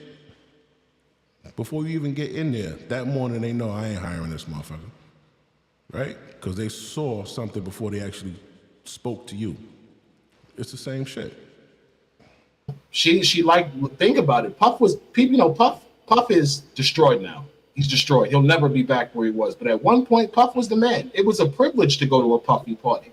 It was a privilege to go to a white party. She's dating Puff. Puff is one of the most powerful producers in the game. Women have been using men to boost their careers for decades, for eons. And she's a 19-year-old girl. She has this super producer businessman that likes her. He's into her sexually. Of course, she's manipulating him like he's manipulating her. He's manipulating her. She's letting him manipulate her by use of her vagina and trying to manipulate him into things she wants. I personally think she just wasn't as good as Young Miami. Young Miami leveled up on.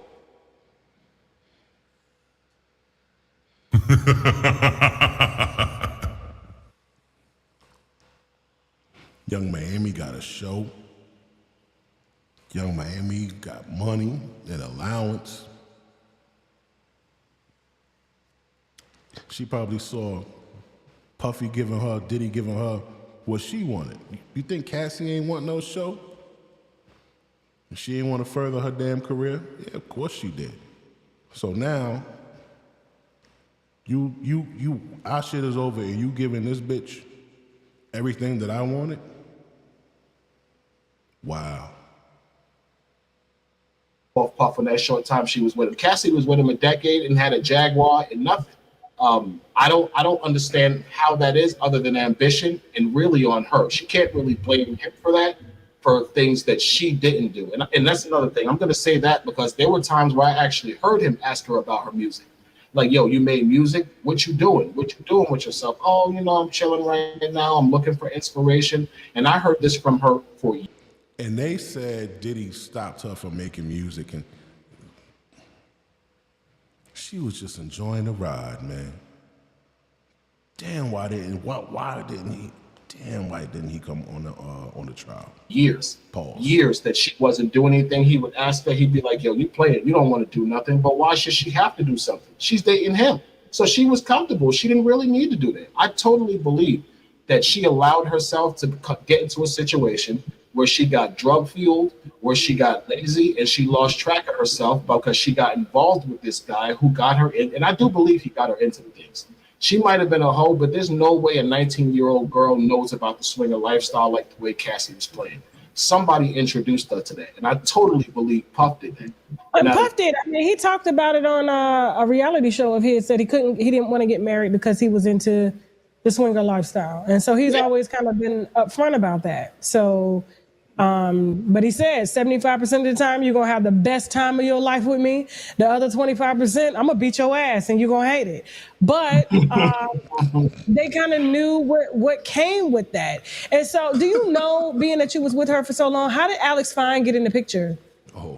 I believe he was hired to be her personal trainer, which makes perfect sense because the only way anybody would have got close enough to her to build a relationship is if Puff gave the green light. I got close to her because Puff gave the green light. Nobody would have got close to her without the green light. So Puff hired this guy to be a personal trainer.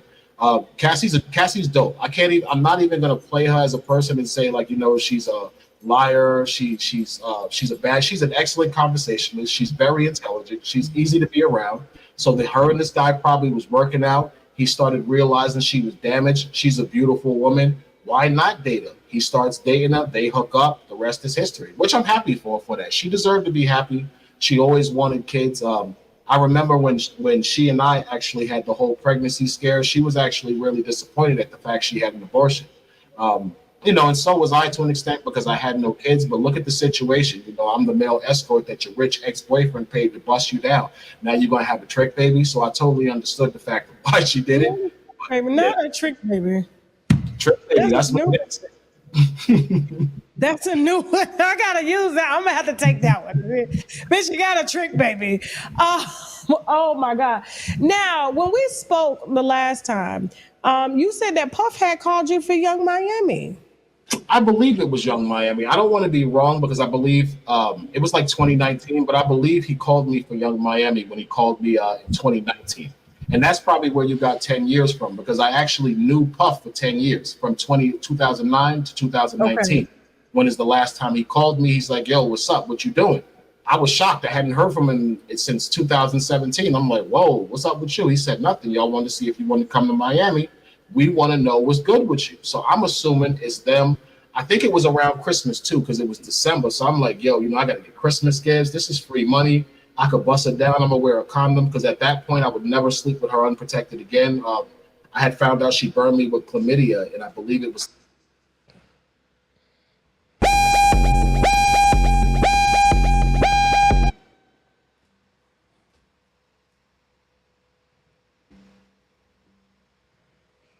She burning niggas? It's like 2015 or 2016. Yeah, man.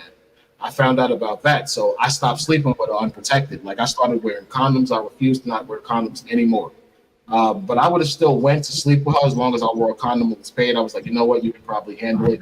Discussed it, whatever. I get. Yo, still sleeping with a motherfucker that got chlamydia is crazy.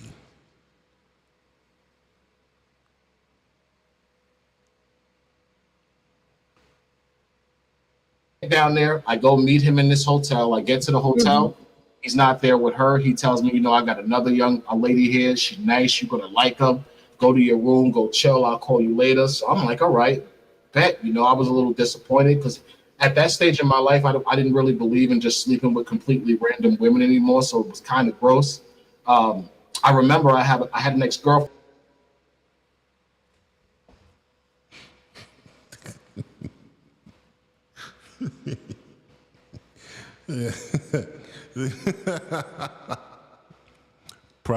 Male prostitute with morals. Oh shit. girlfriend who lived in Miami at the time. So I called her up. We went to dinner. I ended up spending the night with her. Totally forgot about Puff. Woke up the next morning, look at my phone. I got a million texts from this guy like, yo, you played yourself. I fool you here. Where you at? I'm like, oh, shit. Puff is mad at me. Okay. I call him up. He's like, yo, come up to my room. I said, all right. I go up to the room. I said, listen, I was with my ex. I show him a picture. He's like, yo, she's nice. You want to stay? I'll pay her. I'm like, dude, no, you're not taking my girl. Absolutely not, dude. Absolutely not. I ain't dumb. That's Puff Daddy. You know, I could have the biggest. Yeah, nah, man, yo, you did the right thing. You got a big, like, just like he about to say, you got the biggest dick in the world, nigga. A billionaire, it don't matter. She would have been gone. She would have been gone. Yeah, should have been gone. Big penis get away. The only thing that get around big penis is big pockets. She would have been going. I knew. I'm like, no thanks, bro. I'll pass.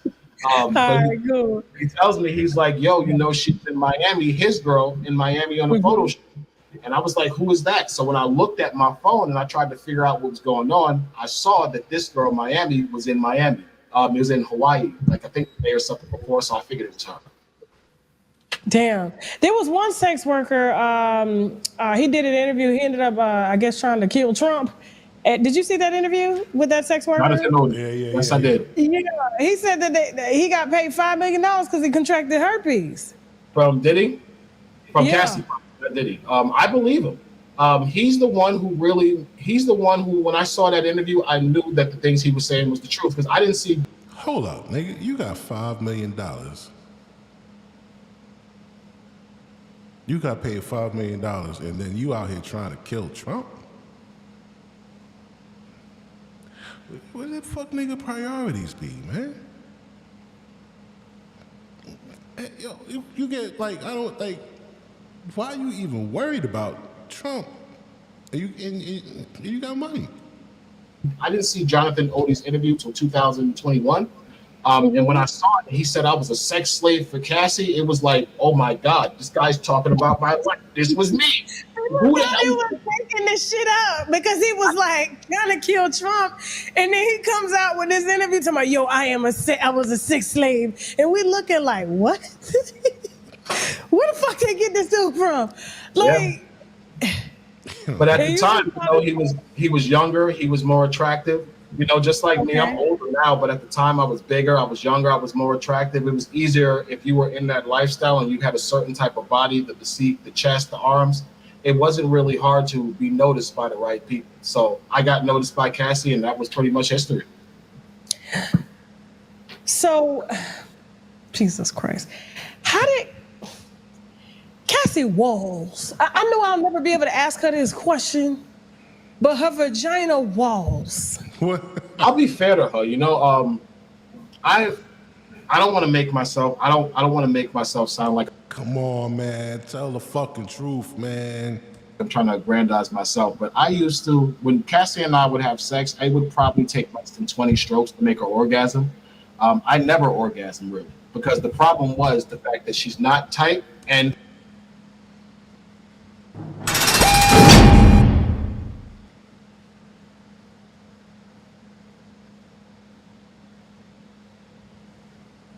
This nigga says she not tight. That's a horrible combination. You not tight, and the dude got a little dick.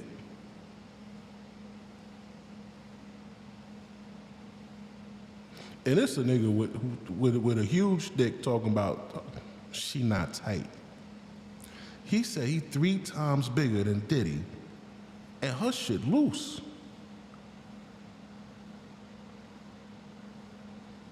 What?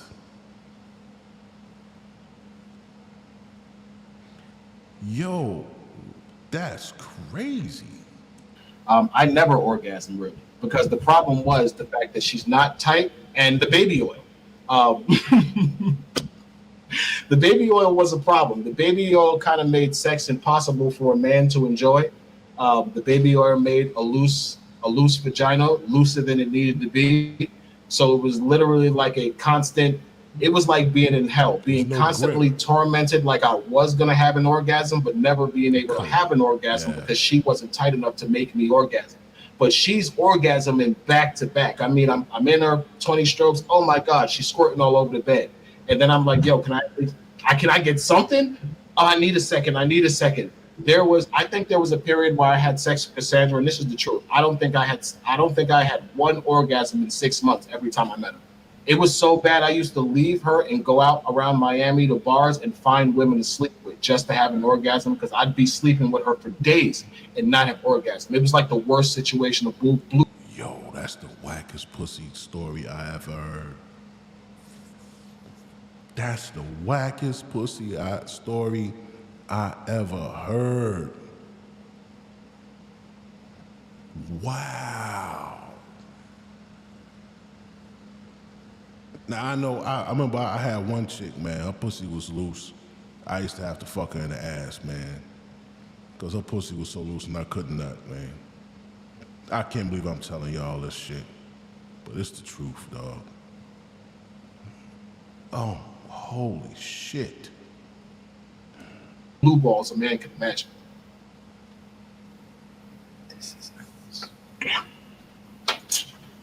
You said 20 strokes and squirting?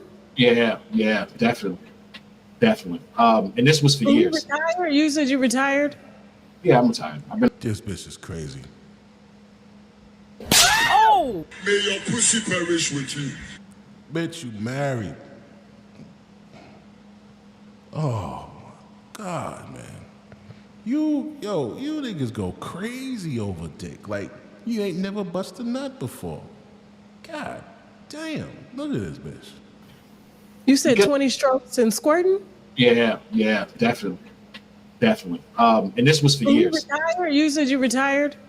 Yeah, I'm retired. I've been retired for. The wine hoes are like, why? Why is he retired? It's not an honorable profession, especially if you're trying to do it. And you know the craziest part? My mother was actually a minister. Oh gosh! Huge minister. Y'all are the men and the women that come up in the church under y'all be the biggest hoes, like for real. Yeah. So it was kind of embarrassing to it. Definitely was. I had to get out of that. It's never something I would do again. You did it for 8 years.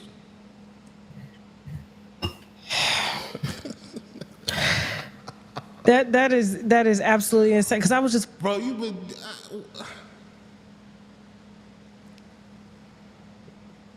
Yeah, what? Usually, I say this shit about the chicks. I never thought I would be saying this about my dudes, my fellas. How you nigga, you've been doing it for 10 years, 8 years. What do you mean? Now you found some morals? I can't do it, man. That's just nasty. What? You did it for a decade. Nigga, what are you talking about? was wondering, I was like, her walls, like, and then baby oil has fragrance and stuff in it. I'm like, I know she had, and she talked about it in court, like she could get rid of the bacterial infections and stuff like that. They were just so.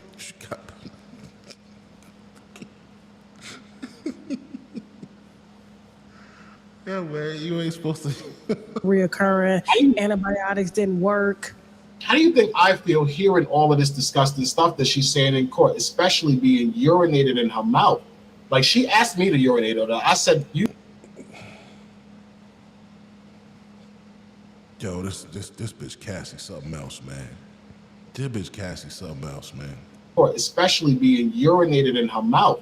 Like, she asked me to urinate on her. I said, you expect me to have sex with you after I piss on you? That's gross. I'm not doing that. And she was like, you don't like that? I'm like, no, that's nasty. Well, who would want to have sex with you after urinating on you? She said no. That should make me think of that Biggie Smalls track. He said, yeah, she want me to cock over and shit on her stomach. I said, what the fuck am I supposed to do with that? After I'm supposed to hit that after I done shitted on you? So after I shit on the bitch. It's something I really enjoy. Tasha, she explained to me why she liked being pissed on. Wow. She told me she likes the warm feeling of urine running down her body, this nasty chick. Listen, man, just get a water bottle, and put some fucking warm ginger ale in that shit. Man, you could get the golden shower. You could get that. I'll get some hot fucking hot soda and squeeze that shit on you. Poke a hole in the top and just, you think it's piss. You could even drink it. Yeah. And I thought that shit was disgusting when she told. Nah, I kind of get it. Like, cause chicks like when you nut on them. So, well, some chicks, you know, they like when you nut on them because it's warm and shit like that. So yeah, I get it. You can use some hot ginger ale. Told me that. I said, "You serious?" But the way she explained it, I knew she was telling the truth. So I said, "Listen, shorty, I can't pee." Cassie ain't got no walls, and then she had babies, and then she got even less walls. Alex, fine, yo.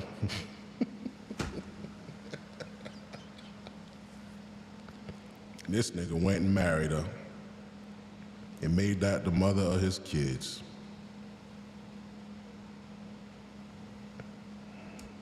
Pee on you. That's not for me. But I will have sex with you. And clearly, I'm gonna have good sex with you. She said, "You know what? You don't have to do it." She stopped. They used to collect my semen in the cup, probably for a year or so. I wanted to say, and so I actually started orgasm inside of her. Then they stopped asking me because she just started telling me, you know, like, come in. And I was stupid. I was young. This nigga said they used to collect his semen in a cup? Yo, this some wild shit, bro. Probably for a year or so, I wanted to say, and so I actually started orgasm inside of her. Then they stopped asking me.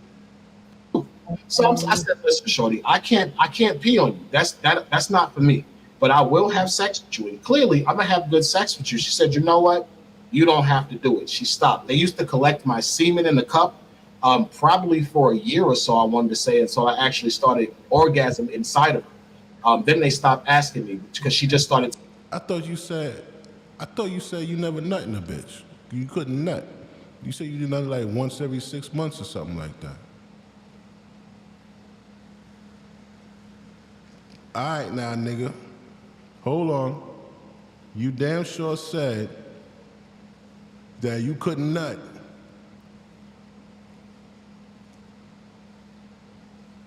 What the fuck? Telling me, you know, like, come in. And I was stupid. I was young. I actually believed that because I beat Daniel Phillip, I was her only boy toy. So I thought the pussy was clean.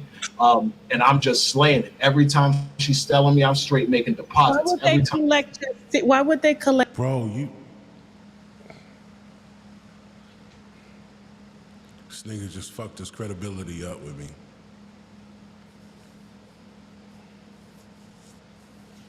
You just fucked your credibility up with me, bro. You just said that you couldn't nut with the bitch. Now you saying I'm slaying and I'm nutting in every time. Like, come on, bro. What is it? Collect your semen. Tosh, you ain't catch that? Only boy toy, so I thought the pussy was clean. And I'm just slaying it. Every time she's telling me, I'm straight making deposits. Why would they? Every time. Making deposits. Every time. You just said that you used to have blue balls and you had to go get a bitch from the bar just to fucking nut. Come on, dog. Phillip, I was her only boy toy, so I thought the pussy was clean. And I'm just slaying it. Every time she's telling me, I'm straight making deposits. Why would they collect your semen? I didn't know. I thought it was weird. I complained for a few months until finally, I want to say it was maybe a year and a half in, they were doing it. I watch a lot of forensic TV, so I would get scared. I'm thinking he's using my DNA to try to set me up, some crazy shit. And I finally like flipped out on him, like, yo, listen, I'm not giving y'all no more cum. Y'all taking my cum, y'all going to the next room. Like, what the hell y'all doing with my cum?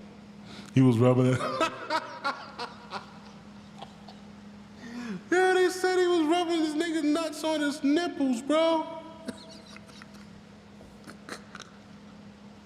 Yo, this a nasty nigga, man. Oh, damn, did he, man? Oh, man. Oh, this is some wild shit. It's creeping me out. She told me that she used to drink it because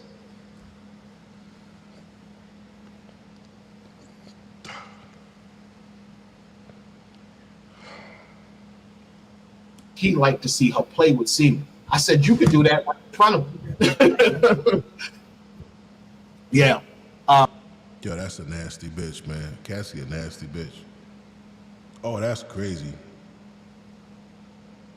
You playing with some semen in a cup in the other room? Drinking it. Gargling, swallowing. To do that right in front of him. Yeah. But she told me that encounter, she would never ask me again. I said, okay. And she never asked me again. Instead, she started asking me to come inside of her. And I was foolish. I did.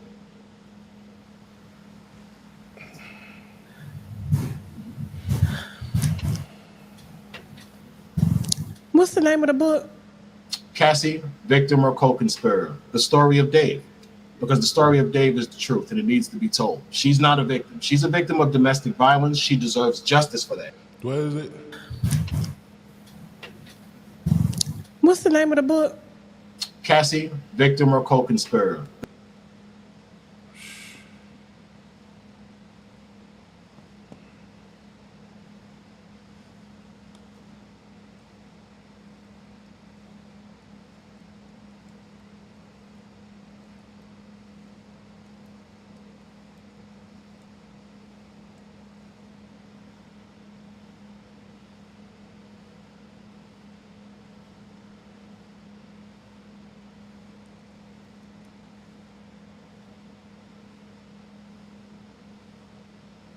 There you go.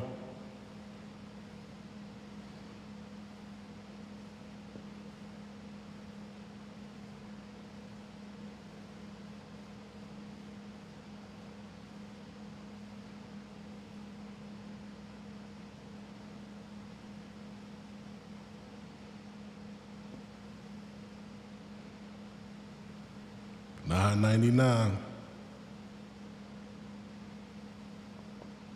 My experiences inside a P. Diddy freak-off. Cassie, Victim or Co-Conspirator. 2025. There you go right there, Clayton Howard.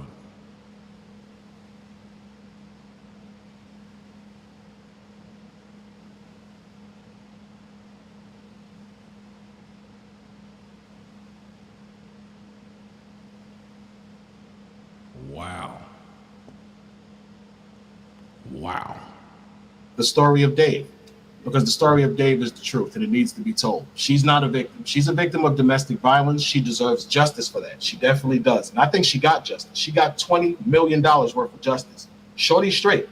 But to lie and say he forced you into this sexual whole innuendo of swinging and depravity, that's a lie. You're only doing that so you can reestablish yourself and gain back the hold'em. You know, everybody knows, because most of the people in the game know she was a hoe. I know things about her now that I know the situation's over. She was sleeping with people for years. The only way she can absolve that former hoe activity is to say, Diddy made me do it. I'm gonna give you an example. She testified in the trial. She said that she was made to have sex with male prostitutes on her period. Tasha, that's a lie. She sexually assaulted me and forced herself on me on her period because she was mad I didn't want to come to LA and I was with my girlfriend for my anniversary. And I know this because she told me. It's in my book. You can read it. She flies me to LA. I get to LA. She's pissed off because I chose my girlfriend, my real life girlfriend, over this R&B singer dating a billionaire who I have absolutely no chance of securing and holding. I'm not stupid, but I'm in a committed relationship.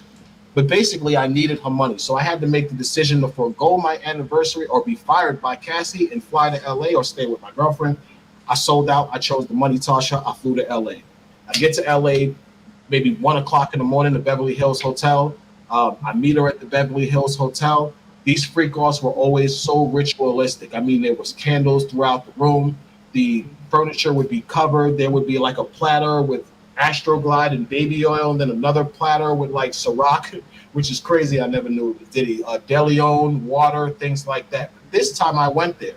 This one time, the entire living room was dark, which I thought was weird. Basically, in this encounter, what she does is she keeps the room dark so I can't see the fact that she's menstruating. She kind of seduces me into thinking that we're going to have sex regularly because, again, I don't know she's on a menstrual cycle.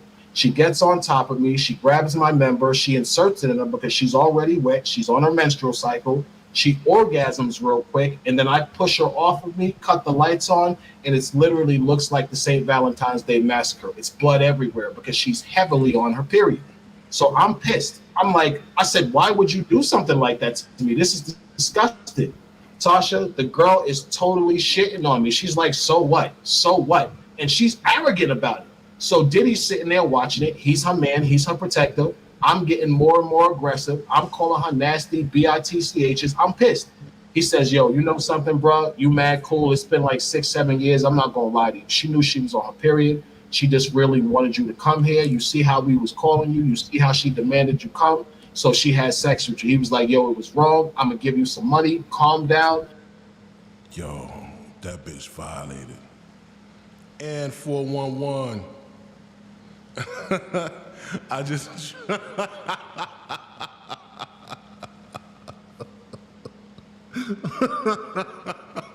She said, I just dry heaved. Yo, I see they were hiring workers at a discount rate.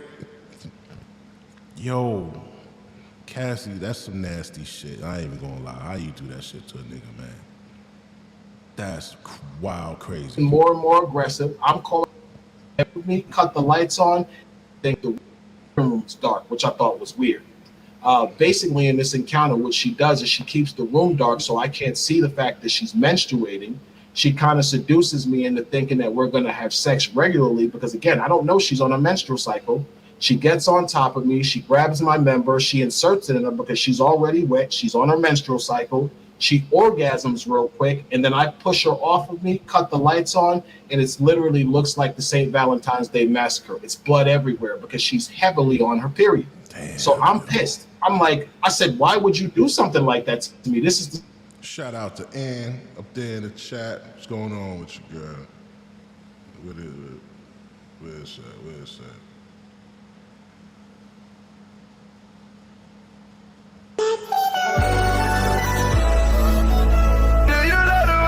Yo, that's crazy. She's nasty as shit, bro. Disgusting. Tasha, the girl is totally shitting on me. She's like, so what? So what? And she's arrogant about it. So Diddy's sitting there watching it. He's her man. He's her protector. I'm getting more and more aggressive. I'm calling her nasty bitchs. I'm pissed. He says, yo, you know something, bro? You mad cool. It's been like 6-7 years. I'm not going to lie to you. She knew she was on her period. She just really wanted you to come here. You see how we was calling you. You see how she demanded you come. So she had sex with you. He was like, yo, it was wrong. I'm going to give you some money. Calm down. Let's not do this. We've been seeing each other too long. He really used to try to be a mediator. I'm not going to lie. He goes in the room. He gets me like $5,000. He comes out. He gives me $5,000 to stop arguing with her. Tasha, I stopped arguing with her. He says, yo, go check it in your room. He gives me a key for my suite in the Beverly Hills Hotel. I take my $5 cash. I go to my room. I go to sleep. I wake up the next day. She calls me that night. She apologizes about the night before. She says, listen, I was drunk. I'm on my period. I was horny. You really disappointed me by the fact that you didn't want to come. And she said, yeah, what I did was wrong. I'm sorry. I should have told you I was on my period. She totally apologized. So how could you get on the stand and tell the stand that Diddy made you have sex with me when you know for a fact that I know that that's a lie?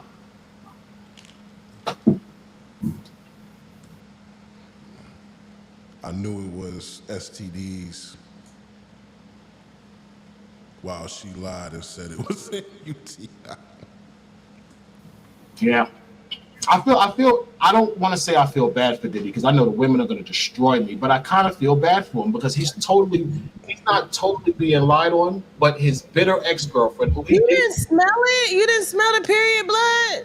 No, actually, I got to be fair. Her vagina never stunk. Never stunk. All that fuck is she doing? Never stunk. Never. Maybe she kept herself clean for me. I don't know, but she smelled like lavender every time I touched her. Oh yeah, nigga. That's that douche shit. That's that Summer's Eve lavender. Yeah. She cover up the funk with that shit. Never stunk. Never. Did he call you for the other Jane Does, or you only just serviced her? Only her. I never met Christina Coram. I never saw any of his staff. I was meticulously hidden from sight because I was specifically hired to service Cassie. I think the only person So let me say this. Y'all were pretty much, all three of you guys, in a relationship. Kind of, yeah, with him being the supervisor, yes. With no homosexual activity. Let's make that clear.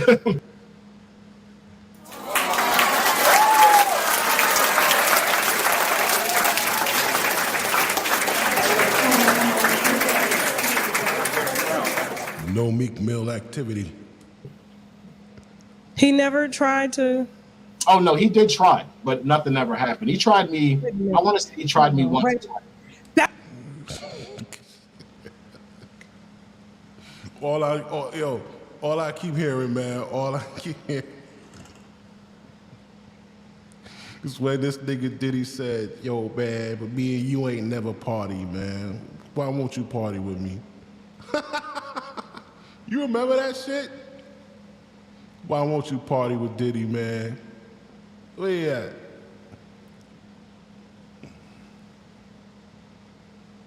Go.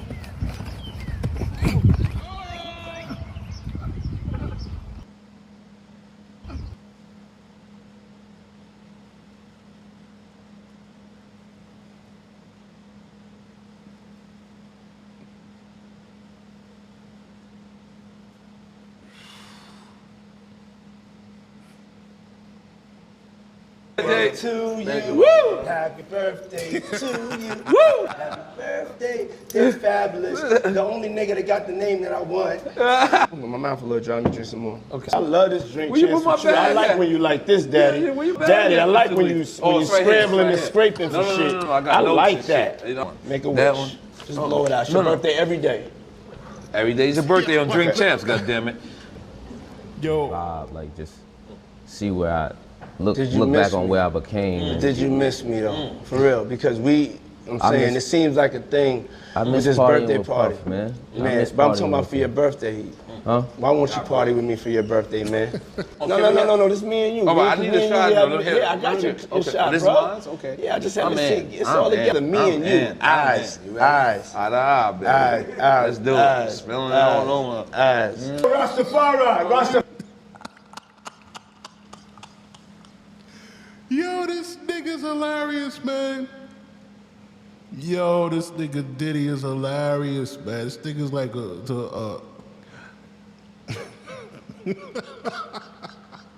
nigga's like the gay uncle in the family and shit, man. Yo, this nigga here. Nigga said he tried me. Nah, chill. Back up. Wait a minute. It never happened. He tried me. I want to say he tried me once. Back up. Wait a minute. What do you mean you're saying that Diddy, Puff Daddy, Sean Combs, tried to what with you? He didn't try to what with me. He tried to psych me out in the fucking hill.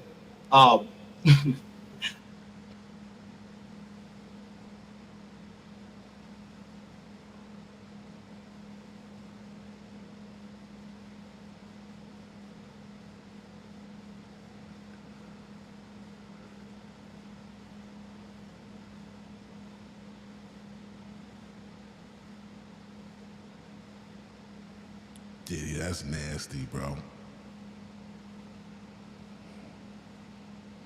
Cause this nigga said his dick is 3 times bigger than yours.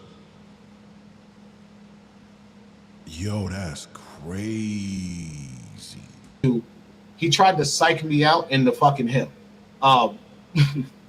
I don't want to blow up my whole book, but I'll tell you basically what happened. They're gonna buy it anyway. They're gonna buy it anyway. Don't worry. We got a whole week worth of promotions. Just give me that motherfucking link. We support up over here. Go. We ain't even dropped this bitch on YouTube. Wait till we drop the bitch on YouTube. See, I wanted you to be able to say what the fuck you wanted to say without YouTube burying the shit. And I thank you for that. Thank you very much. Yes. Anytime. That's what we over here for. Okay, so did he try to do what to you now during the free call? Okay. So I want to say it was 2015 or 2016, I fly to Miami to meet them. I think it was March 2016 because I think it was Ultra Weekend. There's like a huge festival that goes on in Miami for the music industry every year. Okay. Flies me out there. I go meet them at the one hotel, the SLS. That was the hotel I met them at. I meet them. They're in this penthouse suite overlooking the Miami beach. He's high out of his face. He's rolling. I think he's high on ecstasy because I can see his eyes rolling. He's high out of his face. I and Cassie go out on the balcony. I'm naked. Cassie's naked. You know, we're both in amazing shape. He's like, yo, wow, y'all motherfuckers look good. Yo, you look like a god. And he's doing all of this complimenting, which was weird because I'm like, dude, I'm naked and I'm standing naked with your girl. Like, what the hell are you talking about?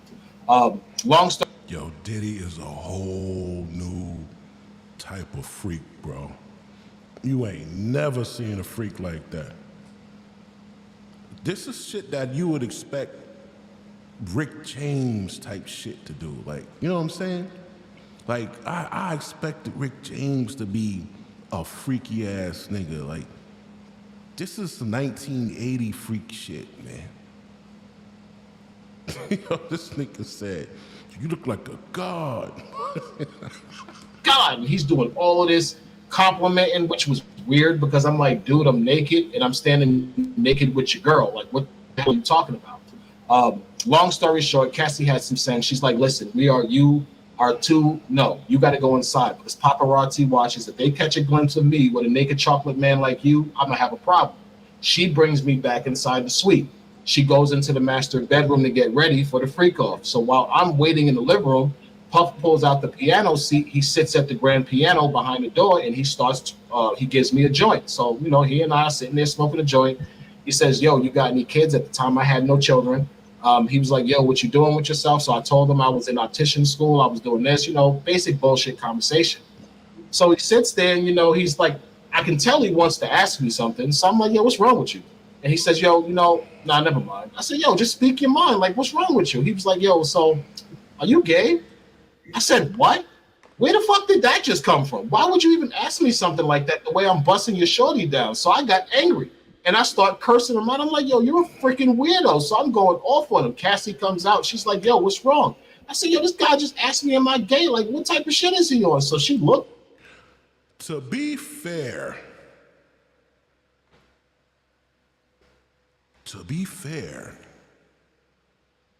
you are standing naked in front of another man. Like, it's gay activity, bro. Like, I mean, yeah, niggas ran trains on girls and shit like that, but niggas don't be butt-ass naked in front of other niggas, bro. Like, bro, it's a fair question. It really was a fair question. You acting like it wasn't a fair question. It's like asking a hoe if you's a prostitute, or asking a prostitute, are you a hoe? Looked at him, and she was like, don't pay him no attention. He's high. And she laughed it off. So I'm thinking, you know, whatever. I'm still going in on him, though, because I believe strongly that he asked me because he wanted to see if I was going to sleep. So I still kept going in. The thing about Puff is he doesn't like negativity. He'll give you money to shut up. So I'm going in on him like, yo, what's wrong with you? You gay or something? Why are you asking me am I gay? I ain't never gave you no sign I'm gay.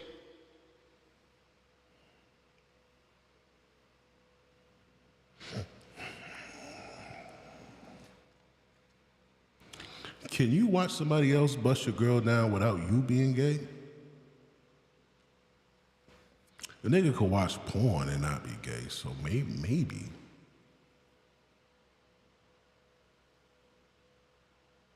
I guess so. Yeah.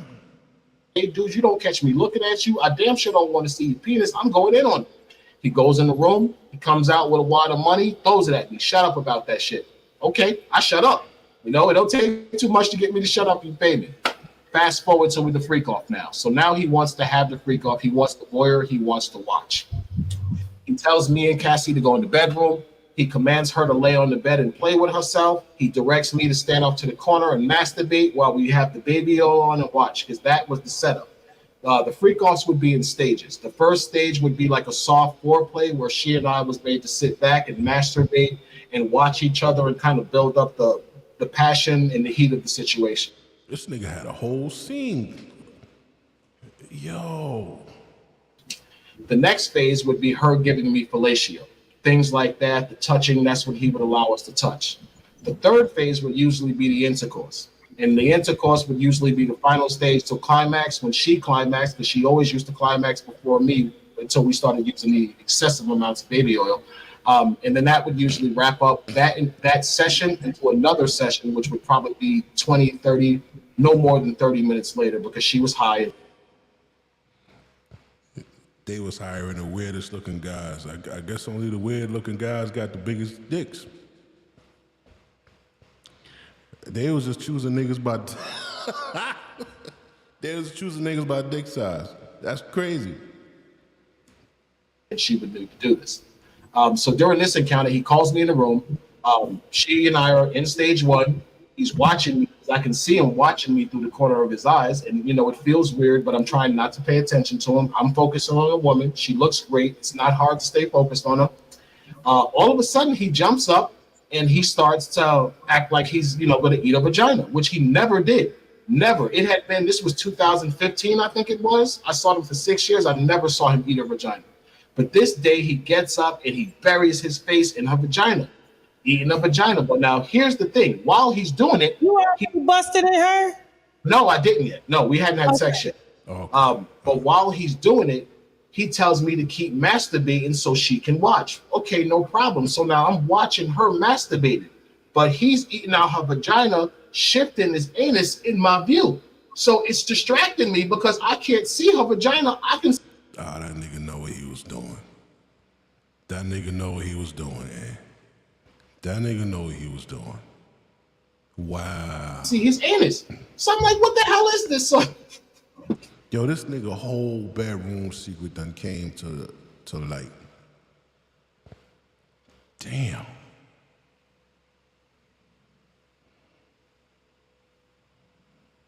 This shit remind me, the last time we heard of somebody bedroom secrets was when they made Michael Jackson show his penis.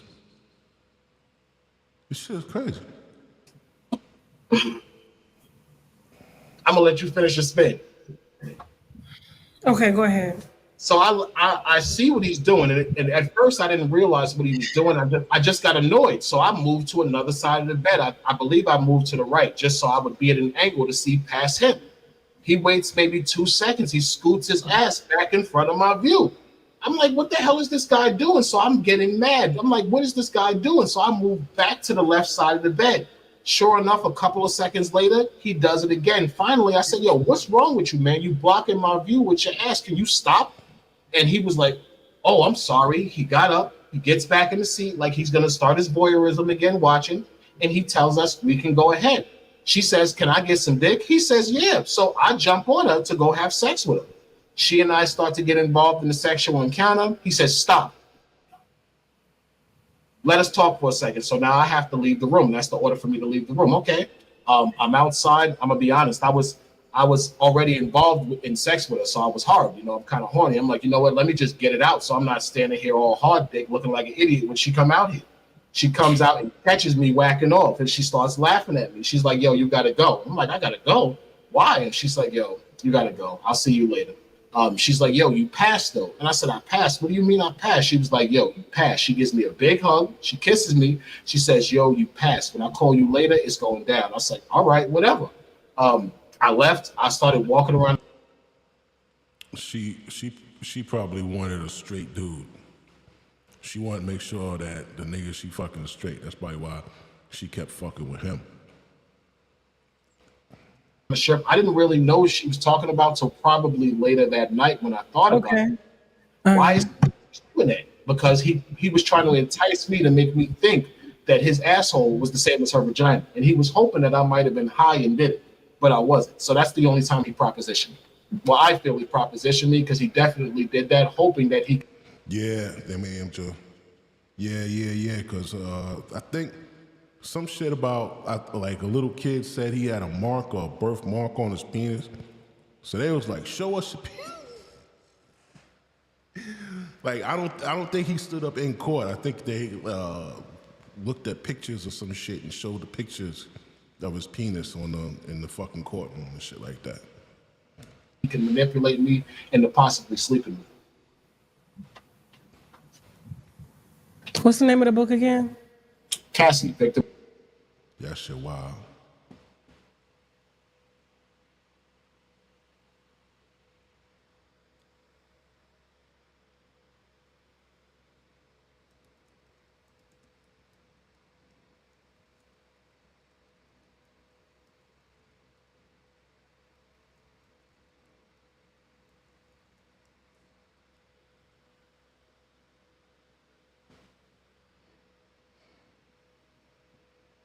During 2005 child molestation trial, Michael Jackson was spared the courtroom humiliation of having close-up photos of his penis entered into evidence. However, these photos were originally taken during the 1993 investigation into allegations of an inappropriate relationship. 13-year-old Jordy Chandler. Team of investigators, including Santa Barbara District Attorney and a doctor, conducted a strip search and examination of Jackson's body at Neverland Ranch, December 20, 1990. This was done with a search warrant to visually examine and photograph his body. The purpose and the resulting photographs was to see if they corroborated claims made by Chandler regarding distinctive blemishes on Jackson's penis. Ultimately, the judge blocked the use of these photos as evidence. Okay. Yeah, so they tried to make him show it. They already took the pictures. They tried to show it in court, and then the judge was like, nah, I don't do that shit to him. All right. The co-conspirator, story of pain. Okay. Anything else you want to add before we wrap this up here? No, Tasha, I want to thank you for allowing me to finally get this out before the public. It has been a nightmare, you know, like I've been living here in my name. I'm not allowed to tell my story. There people are creating narratives that are not true. I might have been a male escort, but I wasn't nasty. I didn't sleep with women unprotected. Cassie she conned me into believing that I was in a monogamous, exclusive relationship being paid because her boyfriend had a small penis. I saw her boyfriend had a small penis. Why would I think she's lying? I didn't know she was sleeping with 30 or 40 men. So I'm not the nasty. 30 or 40 men. Oh my God. That's why she ain't got no walls, bro. Nasty one. She's the nasty one because she was tricking all these men into unprotected sex and to whatever she was doing, and now she wants to claim that she was being forced. Absolutely not. So I'm thankful to you that you allowed me to tell this story because Cassie is not a victim of sex trafficking. Don't you worry. It's going out next week. Winos. Thank Dave, okay? Because Dave was one of the first sources to come to us and give y'all this exclusive first. I'm sorry that the other platforms are not being courteous. And that's why we are getting a lot of the guests on our platform because, you know, we're not, you know, yeah, we have our opinions, but at the end of the day, your story is your story. We don't get in the way of that. Yeah. So I noticed with you don't lie on people, and that's what I like about you. You don't lie. And like I said, the phone lines are always open for y'all to come on down and correct some shit. And so it is what it is. But thank you, Dave. Victim or Co-Conspirator is going to be live on victimorcoconspirator.com. That's victimorcoconspirator.com. And I'm going to say that one more time, victimorcoconspirator.com, written by Dave. He was a male escort to Cassie and Diddy for 8 years. Okay. And so, yeah, we will be in contact. Thank you, Dave. Thank you so much, Tasha. All righty. Bye-bye. Bye-bye. I don't even know what to say. And don't forget, today we are offering on shoptkdeals.com the sea moss drops. This is something that everybody needs to have in their diet. It has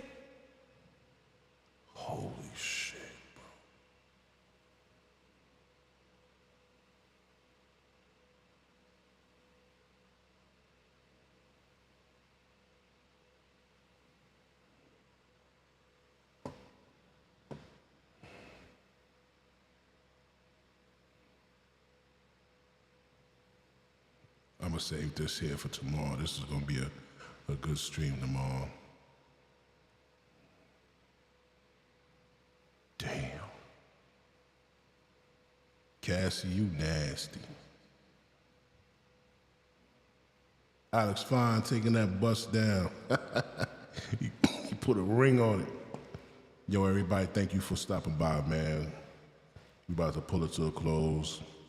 3.5 hours. What time is it? It's fucking 4:30 a.m. Yo, I appreciate you.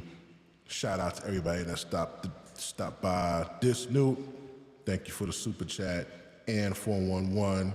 Thank you, Connie Harvey. Thank you, Isaiah. Thank you. We're going to resume the rest of this tomorrow. And stay safe. Be careful, right? Peace, y'all.